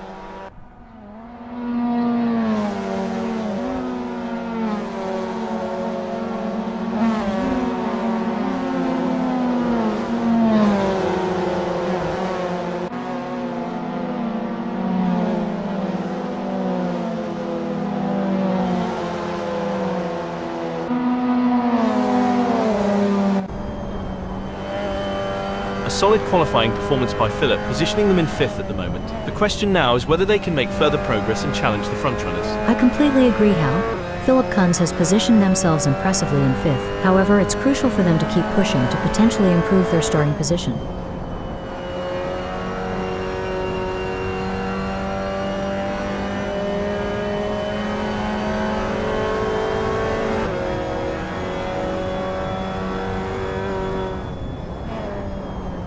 Kunz has just completed a lap in 1:39.725. Let's see if they can improve on that time further. A strong showing from James Allen as they currently sit in 4th. With the session drawing to a close, they'll need to dig deep and find that extra burst of speed to improve. It's been a challenging day for Dominic Singendonk in qualifying. They currently sit. Dominic Singendonk has completed their outlap.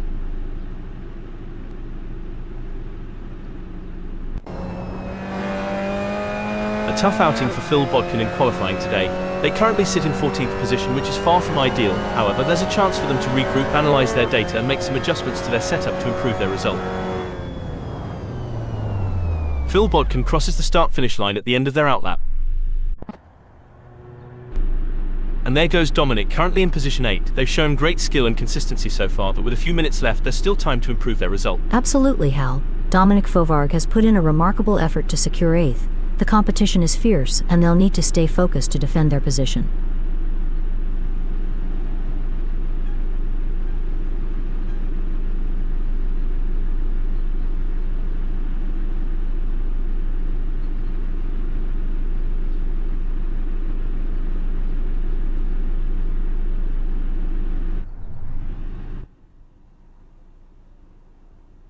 Dominic has secured a respectable 8th in the qualifying session.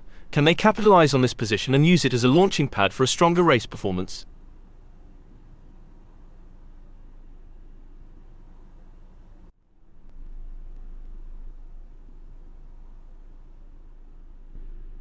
Sky, the drivers are ready. Should we get it on? Yes, Hal, we should definitely get it on. Starting in pole position gives James Allen a clear advantage over the rest of the field. Bart van der Sande is going to be starting from 2nd. As the drivers prepare to take off, Martin Moll sits in 3rd place on the starting grid. But they're going to have to be quick out of the blocks if they want to keep up with the top performers. Philip Kunz is lining up 4th. Could we see a podium result from Kunz? The 5th position belongs to Jody Fannin. From the middle of the pack, we have Mac McFarquhar in 6th place on the starting grid. McFarquhar in a class. Sitting in 7th is Nigel Walters. Starting from the 8th position, Dominic Fovarg will need to navigate through the field to challenge for the win. Lining up in ninth is David Constable-Berry. It's the Hards Tire Compounds for David. As the engines roar to life, Aidan Rothen prepares to take off from the 10th position on the starting grid. Starting from 11th on the grid is not ideal for Jimmy Lindo, but they're a fighter. Starting from 12th on the grid is a bit of a mixed bag for Dominic Sigendonk. Where can Dominic finish today?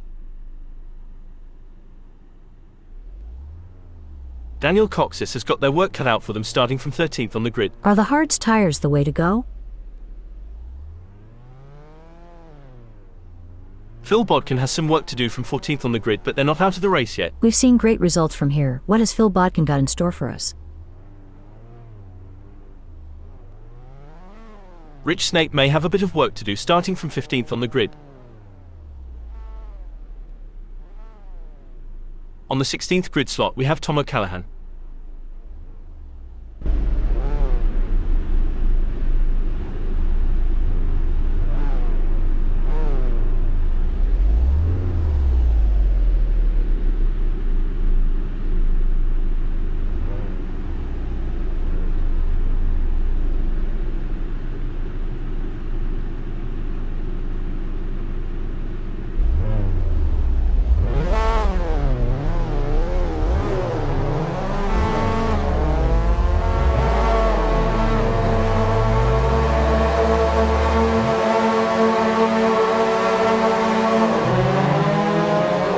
Go out and we are off to a flying start. This is where the real action begins. The drivers will be jostling for position and trying to gain any advantage they can. Absolutely. It's a crucial part of the race and the drivers will need to be on top of it to make it through here unscathed. The first sector is always a bit of a nail-biter. With so many cars bunched together, one small mistake can be disastrous. They'll need to keep their wits about them and stay focused if they want to come out of this section unscathed. I can't wait to see how this race will play out.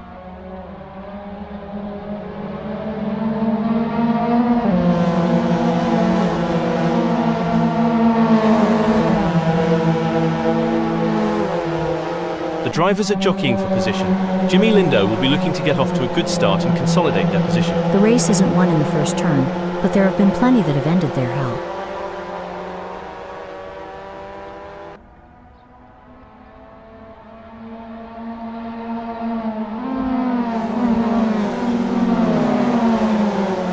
All the drivers will be trying to take advantage of the pack whilst they're still bunched up. It's always intense racing here at Brands Hatch. GPOSRW, hold on to your hats, folks.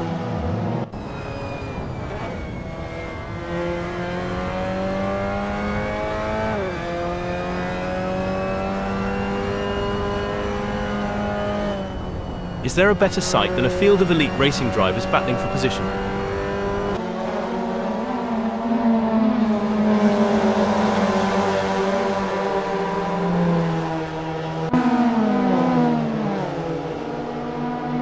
The racing is normally closely fought here at Brands Hatch. GPOSRW, I think we are in for a cracking race. I'm looking forward to burning some rubber here, Hal.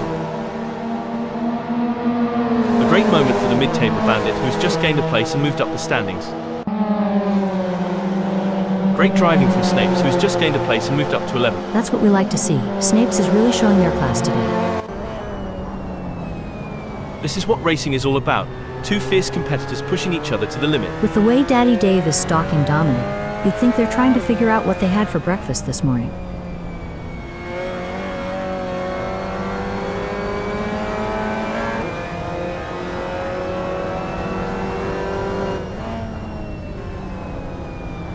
It looks like Dominic Fauvargue is pulling away from Constable-Berry. The gap is continuing to grow as they head through Surtees Bend.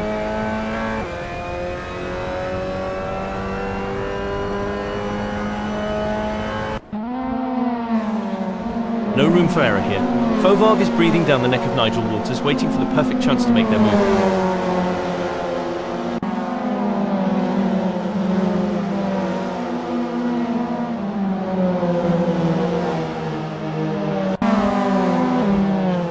The gap between Fauvargue and Nigel is getting smaller. He'll be looking for a mistake to pounce on.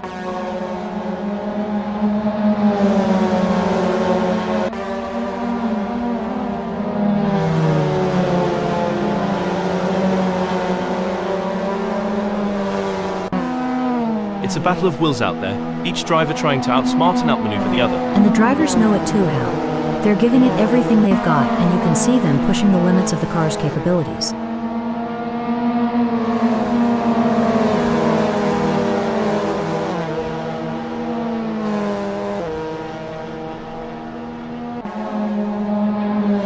The gap between Philip Kunz and Constable Berry is growing. It's now up to 0.4 seconds. It's not ideal for Philip Kunz, but they can still turn this around. They need to focus on their own driving and not let the gap get any bigger. You know, Sky, I've always wondered, how do racing drivers stay so cool and collected under such immense pressure? Well, Hal, it comes down to mental strength and training. Wait, oh dear, O'Callaghan has had an incident. Brands Hatch. GPOSRW is always a test for these drivers, and sometimes that's the way it goes. It looks like Philip Kunz is all over David. I think they're gonna press them through Surtees Bend and try and press for a mistake. For sure, Hal, that's exactly what I would be doing here, as David is gonna be aware of them riding their bumper. To achieve anything in this game, we must be prepared to— Braking alert, that won't be ideal for Jimmy. The crowd is on its feet as Kunz chases down Daddy Dave through Hawthorne Hill.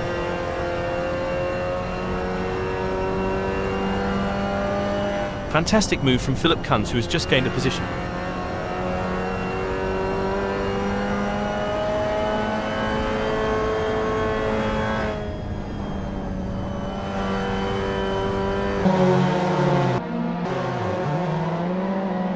It's a battle of wills out there, with Rich trying to outsmart— Hold on a second. Looks like that's a mistake from the mid-table bandit. This could be costly. Whoops, Snape is going to be kicking themselves.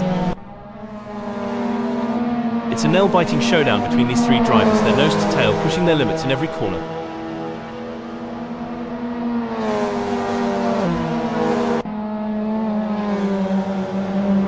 Oh, things are getting intense for Lord Farquhar. They're sandwiched between Fannin and Van der Sande, navigating this high-speed battleground. The gap to the car ahead is 0.2 seconds, while the car behind is only 0.2 seconds away.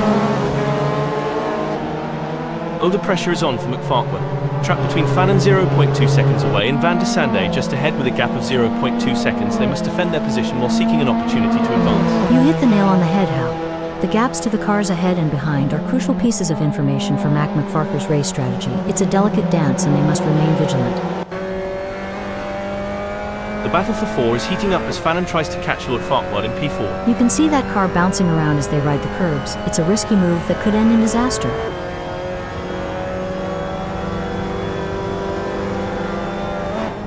An impressive showing from Jody, who has gained positions and left Mac McFarquhar in the dust.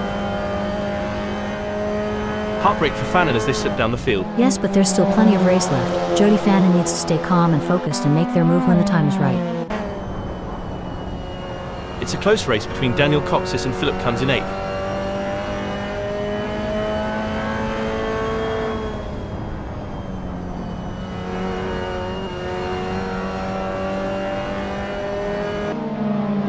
Daniel is trying their best, but can't seem to find the pace to keep up with Philip Kunz at the moment.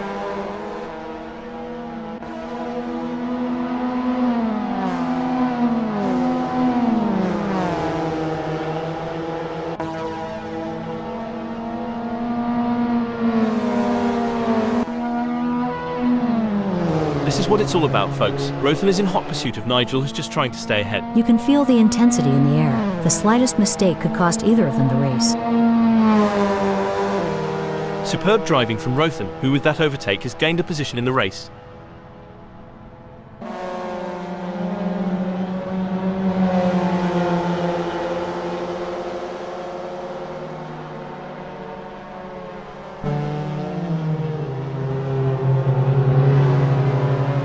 It looks like we might get a battle between Rothan and Nigel. That's a great effort from Aidan Rothan.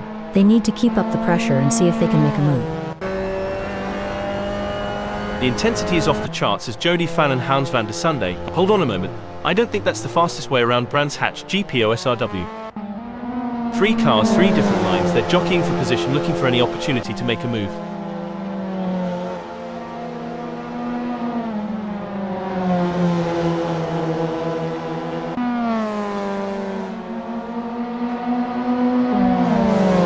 Best laid plans of mice and men, Husky, but it's certainly not going to plan for Fannin right now as they're struggling to keep up with Bart van der Sande. This is a frustrating situation for Jody Fannin, but they can't give up just yet. They need to keep pushing and hope for a mistake from Bart van der Sande. Hey Sky, you've had your fair share of races with little action. How did you handle the situation back in your racing days? Well, Hal, patience is key in such scenarios. You need to stay focused and be ready to seize any opportunity that comes your way. It's like a game of chess at 200 miles per hour. Bart van der Sande is running fourth. They're trying to catch McFarquhar.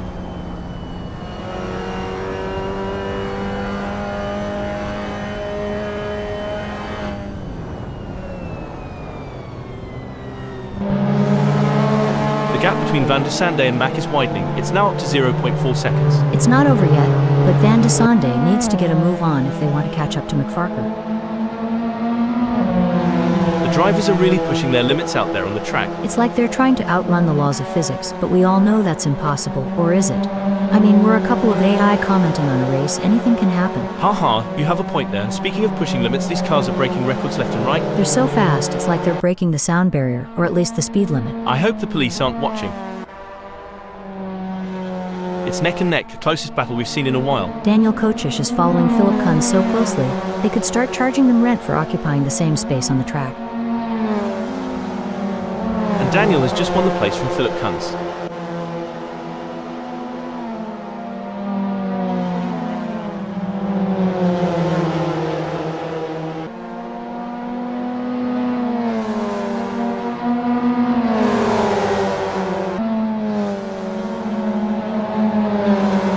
It's an intense battle for position as Philip Kunz tries to outmaneuver Coxis. This is edge of your seat racing.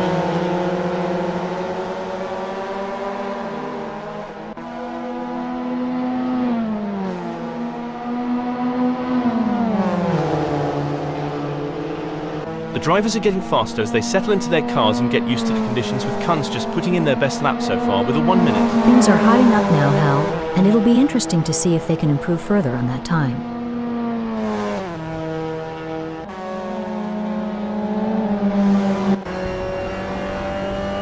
Oh my, Constable Berry is hot on the tail of Philip Kunz. As they come into Paddock Hill Bend, I'm sure they may have a cheeky peek up the inside. The chase between Daddy Dave and Philip Kunz is like a high-speed game of tag, only the stakes are much higher.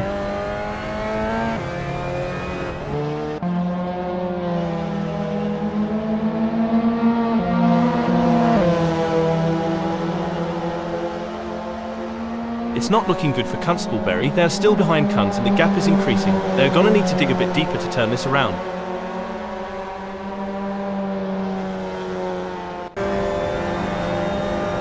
Hold on to your hats, folks. Jody Fannin is right on the heels of Bart and we're in for a wild ride.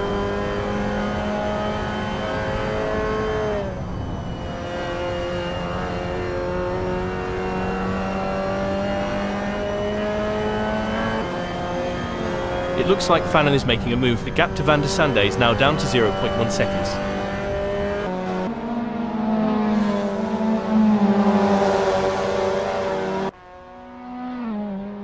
Now I may be wrong here, but I'm not sure that's the racing line.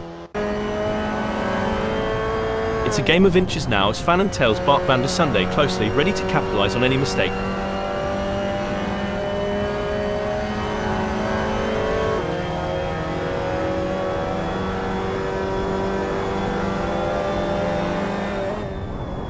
It seems like Fannin has got the bit between their teeth, improving on Bart van der Sande's lap time there. As long as Jody Fannin can maintain that consistency and pace, it will be interesting to see.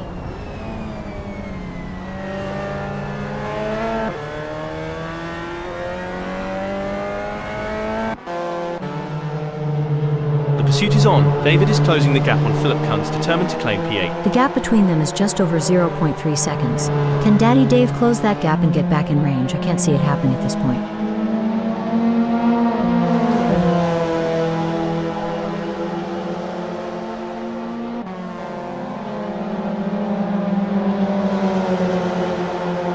Daddy Dave appears to be losing ground on Philip Kunz. They will need to pick up the pace a bit as they head into Surtees Bend and see if they can get a good exit and gain some ground. This is where the mental toughness of Constable Berry comes into play.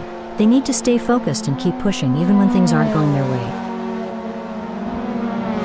Sky, what's the impact of tyre degradation on race strategy? How does it affect a driver's approach to the race? Tire degradation plays a crucial role in race strategy, Hal. Teams and drivers have to consider the optimal time to pit for fresh tires and adjust their race pace to balance speed with tire conservation.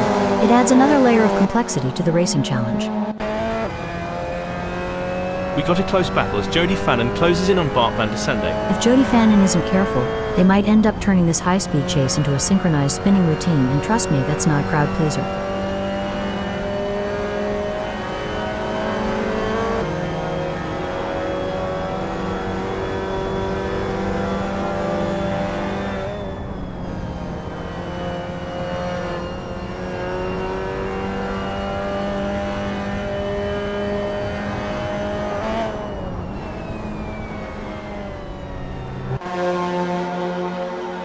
This is a thrilling battle as Philip Kunz edges closer to Daniel Coxis in their fight for P7. It's all about finding the perfect opportunity. Philip Kunz needs to stay patient and wait for Daniel Coxis to make a mistake.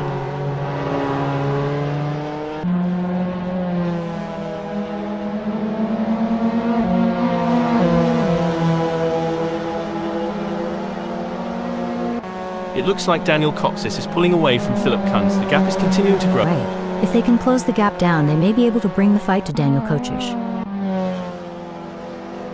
It looks like McFarquhar is pushing hard to catch up to Martin Mol. The gap is over a second, but McFarquhar is not giving up just yet. Can they close the distance and make a move on Martin Mol?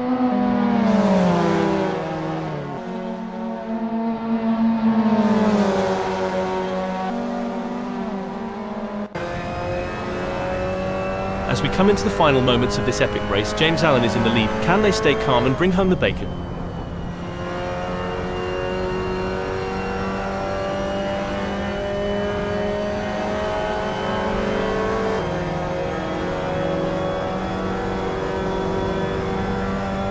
And it's a checkered flag for James Allen, who crosses the finish line with a commanding victory. What a phenomenal performance, absolutely dominant today. That was a true masterclass in driving from James Allen. You could see them making split-second decisions with total confidence, and it really paid off. What a performance. What a drive from Martin Mol, securing a great second-place finish. Excellent focus from Lord Farquhar to secure a fantastic third place on the podium. What a drive, well-deserved spot on the podium with that performance. Bart van der Sande, Jody Fannin, Dominic Fovard and Daniel Coxis end in 4th, 5th, 6th and 7th.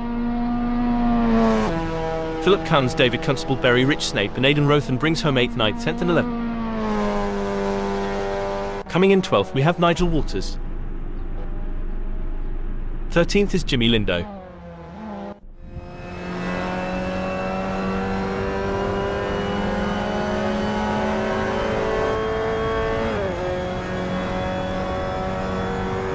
Tom O'Callaghan take 14th.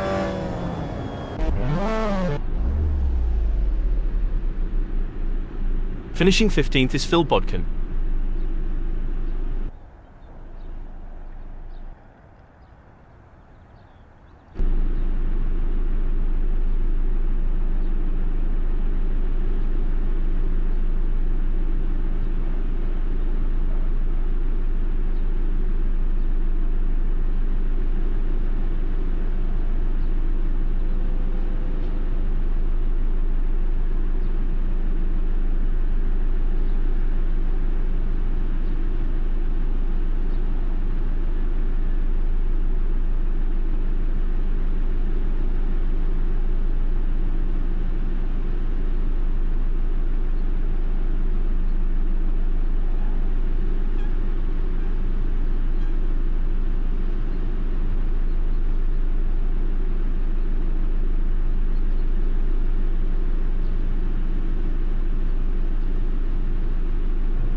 It's a beautifully calm day here at Brands Hatch, GPOSRW, as we're getting ready to kick things off. The calm before the storm. I don't know about you, Hal, but I can't wait to see who comes out on top of this one. Phil Bodkin will be feeling confident starting from pole position. But they will need to stay cool under pressure. If they can do that, they'll be in with a chance. The second position is occupied by Tom O'Callaghan. And in third place we have Jimmy Lindo. Jimmy will be taking no prisoners today. Nigel Walters is holding down the fort in fourth place. We're seeing Aidan Rothen in the fifth spot. Aidan will be ready to show what they're made of. Rich Snape is placed in sixth. In the middle of the pack, we have David Constable Berry starting from the seventh position on the grid. An opportunity for some good points today, but the others aren't going to make it easy. Starting from 8th on the grid is a good position for Philip Kunz to launch an attack. They will be looking for some good points towards their A-class campaign today. The 9th starting position belongs to Daniel Coxis, who will be looking to make up ground early on. Dominic Fauvargue is going to be starting from 10th. Jody Fannin will need to be on top of their game starting from 11th on the grid. Bart van der Sunday is 12th. Mac McFarquhar may not be starting from pole, but they're still in with a shot. But they've got the skills to make something happen. James Allen has qualified 14th.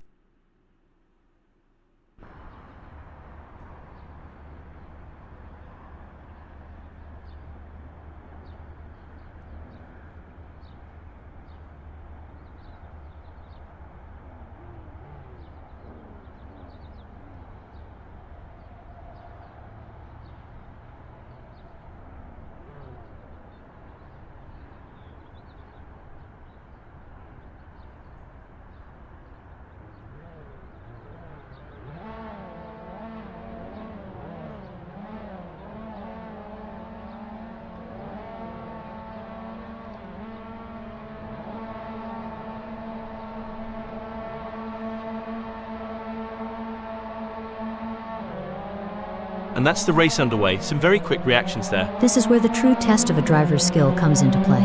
It's all about finding the right line and carrying as much speed as possible through the turn. The drivers will need to be precise and calculated if they want to make it through this section unscathed. And with so many cars jostling for position, it's a real test of nerve as well. One wrong move and you could be out of the race before it even really gets started. But that's right, the pressure is really on these drivers to perform. It's brilliant to see such a full grid here today.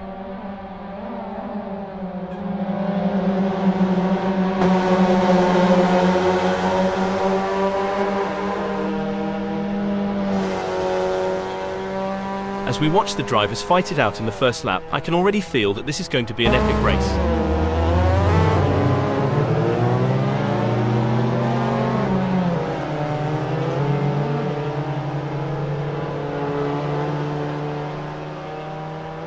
The pressure is on whilst the field is bunched. Who can keep their cool and take advantage? I, for one, am really excited, Hal. The rivalry between Rich and Walters has been building before the race, and this is where scores are settled.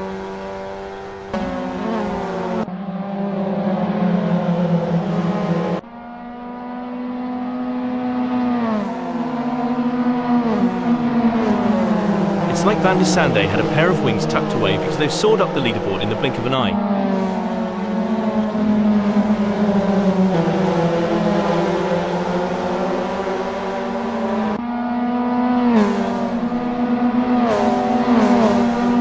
A great start to the race there from Van der Sunday. That's really going to put the cat among the pigeons. Yeah, a great start. Now Van der Sunday just needs to keep it together and keep out of trouble. It's too early to count chickens just yet. Hell, a race isn't won in the first lap, but I've seen plenty in there. This is where legends are made. Which driver will rise to the occasion and claim victory? Should things go awry, Philip and Coachish might find themselves giving a whole new meaning to the term tandem drifting, though I doubt they'd enjoy it as much as the spectators. A brilliant maneuver from Philip Kunz, who has just moved up the field. Yes, Kunz is driving with real focus and precision, and it's paying off.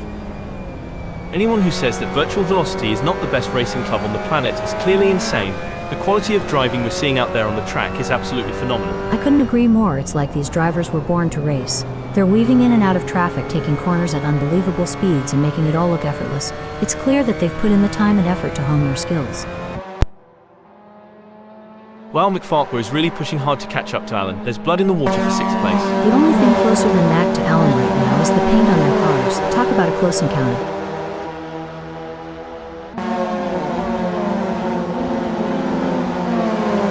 What a move, McFarquhar has moved up to 6th. Absolutely. McFarquhar is really putting on a clinic out there, and they're making it look easy.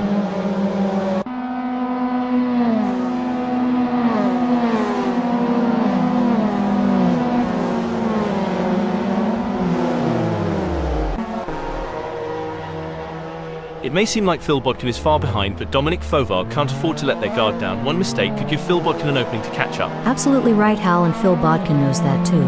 They have to keep driving at their best if they want to take advantage of any opportunity that comes their way.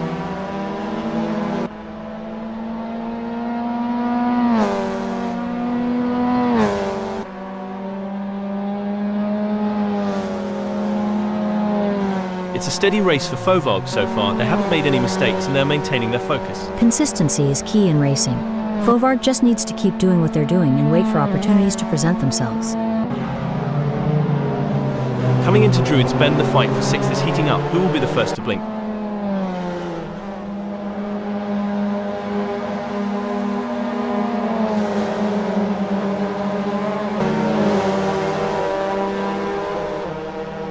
Alan is trying their best, but can't seem to find the pace to keep up with Aidan Rothen at the moment.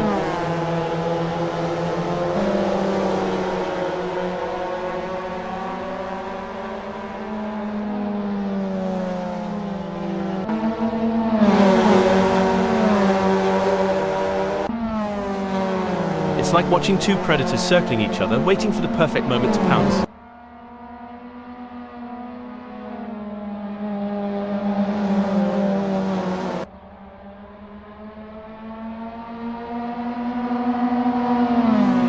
The best laid plans of mice and men Husky, but it's certainly not going to plan for Philip Kunz right now, as they're struggling to keep up with Coxis.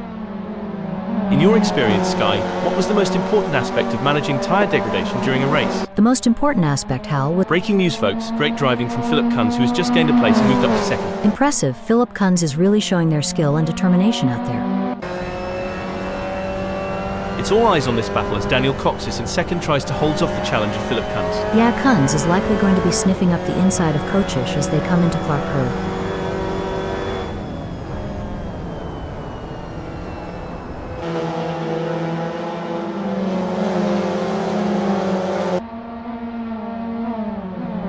Things are starting to get tense as Philip manages to close the gap to Coxis. It's now down to 0.1 seconds. They need to step up their game and start pulling away again.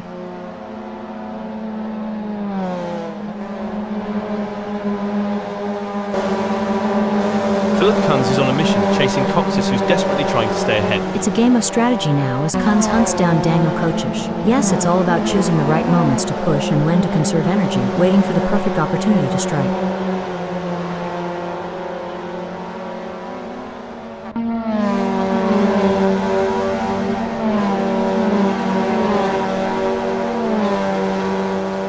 Philip Kunz has just put in a faster lap than Coxis, so that's going to give them something to worry about.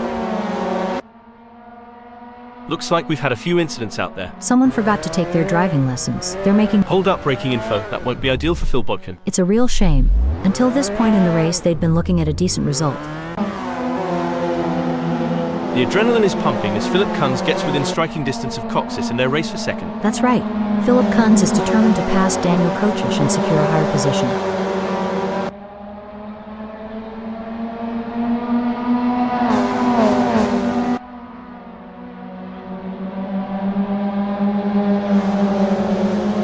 The gap between Philip Kunz and Daniel is growing. It's now up to 0.4 seconds.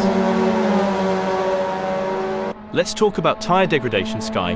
How does it affect the car's handling and what do drivers need to do to adapt to the changing conditions? Tyre degradation can significantly impact handling, Hal. As the tires wear, the grip reduces and drivers need to adjust their braking points, cornering speeds, and throttle application to maintain control of the car. It looks like Coxis is in control. They're ahead of Philip by over a second, and it doesn't look like they're going to be challenged anytime soon.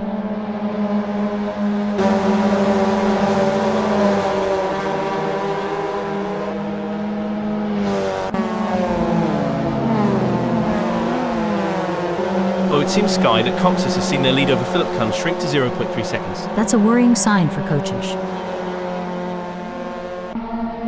Fantastic move from Coxis, who has just gained a position. Seems like Dom is getting in range of McFarquhar. If you're enjoying the racing, please remember to like and subscribe.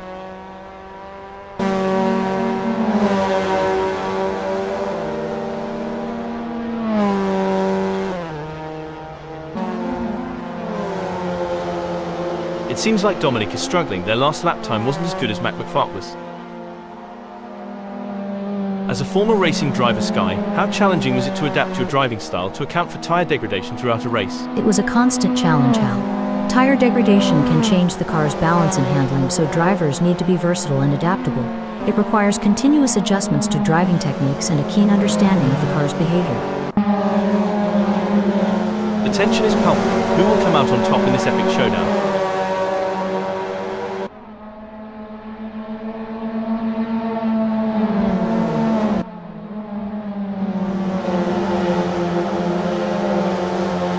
Kunz could be on a charge here, Sky. They've just put in a quicker lap than Coxis.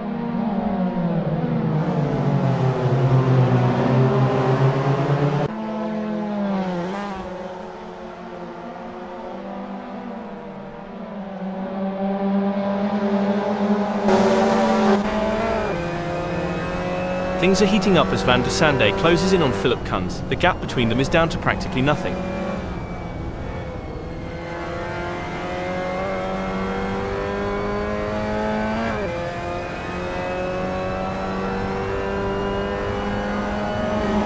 It's game on now. Bart has closed the gap to Kunz. It's now down to 0.1 seconds. Exactly what Van der Sande needed. They can't afford to lose any more ground to Philip.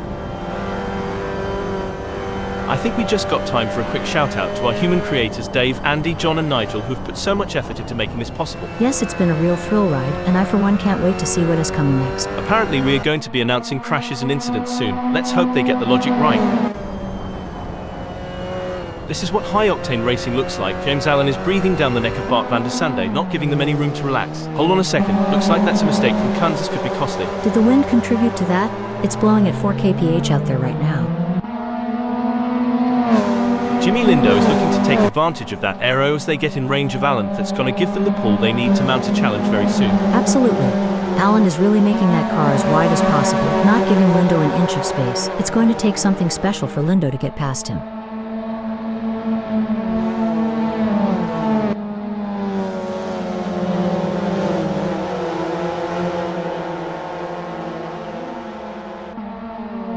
Incredible. James is caught in a fierce battle with Lindo breathing down their neck 0.1 seconds away and Van der Sande just ahead with a gap of 0.2 seconds. It's a test of their racing skills. You're right on the money, Hal. Allen is caught between two determined rivals, and the gaps to the cars ahead and behind add an extra layer of complexity. It's a delicate balance between defense and seeking opportunities. Well, this is getting intense. Fannin is just behind James Allen.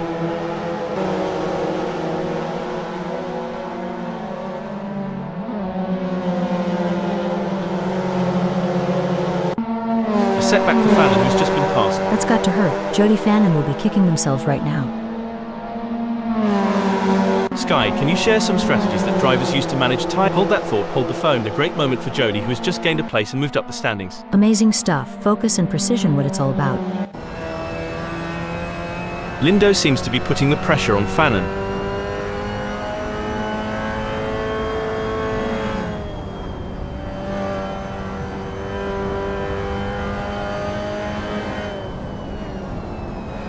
Looking at the lap times, Jimmy is not on pace with Jody Fannin. Can they turn it around?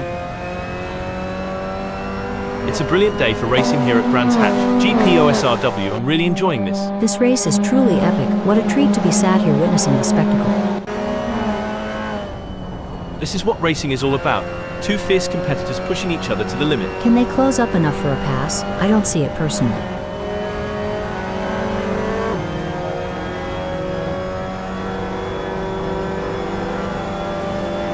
brilliant maneuver from Mac McFarquhar, who has just moved up the field. That's what we like to see. McFarquhar is really showing their class today. What a move, Mac has moved up to 6th. As they speed through Druids Bend, Aidan Rothen is relentlessly pursuing Philip Kunz. Wait, oh dear, Jimmy Lindo has had an incident. Brands Hatch. GPOSRW is always a test for these drivers, and sometimes that's the way it goes. Every move counts now as Kunz works to reel in Mac McFarquhar and overtake for P5.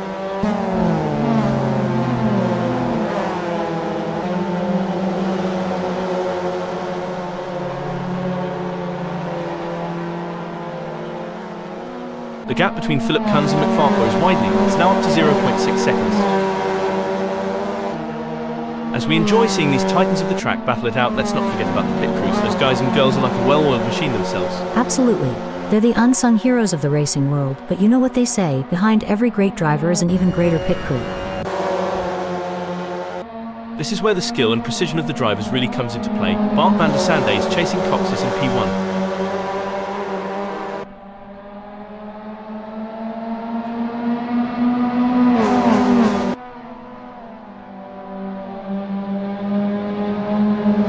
It seems like Bart van der Sande has got the bit between their teeth, improving on Daniel Cox's lap time there.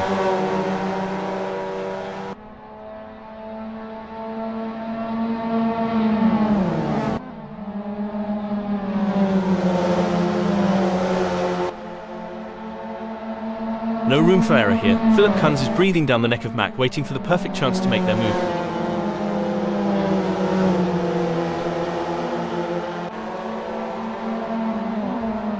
It's a tale of two drivers right now, with Philip Kunz gaining places and Mac McFarquhar losing them. Where there's a will, there's a relative. As the race settles down, the drivers are really going at it. It's like watching a high-speed game of chess. Braking alert, tough break for Kunz, who has just lost a position. This is wheel-to-wheel racing at its finest. The drivers are practically glued together as they fight for every inch of track. It's a battle you don't want to miss.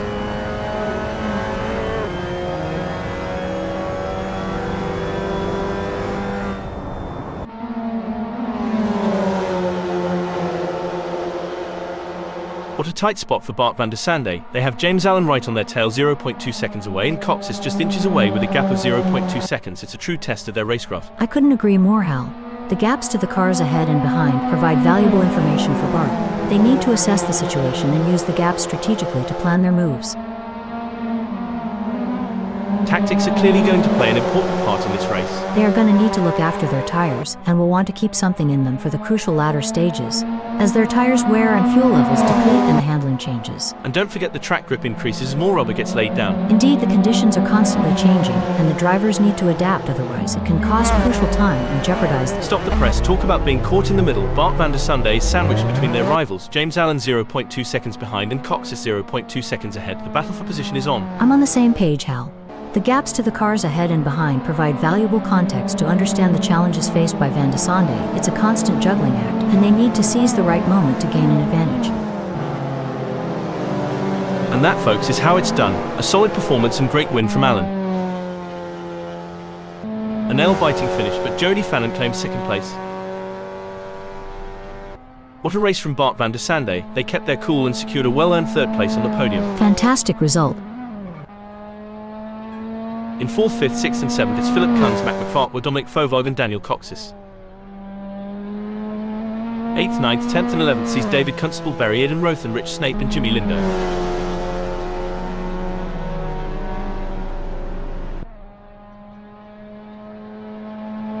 Followed by Tom O'Callaghan in 12th.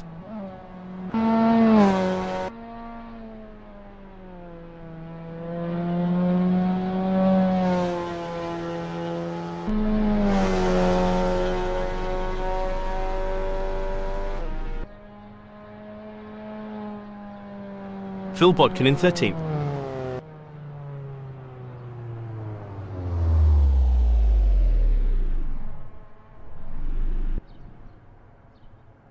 Phil Bodkin is in the pits.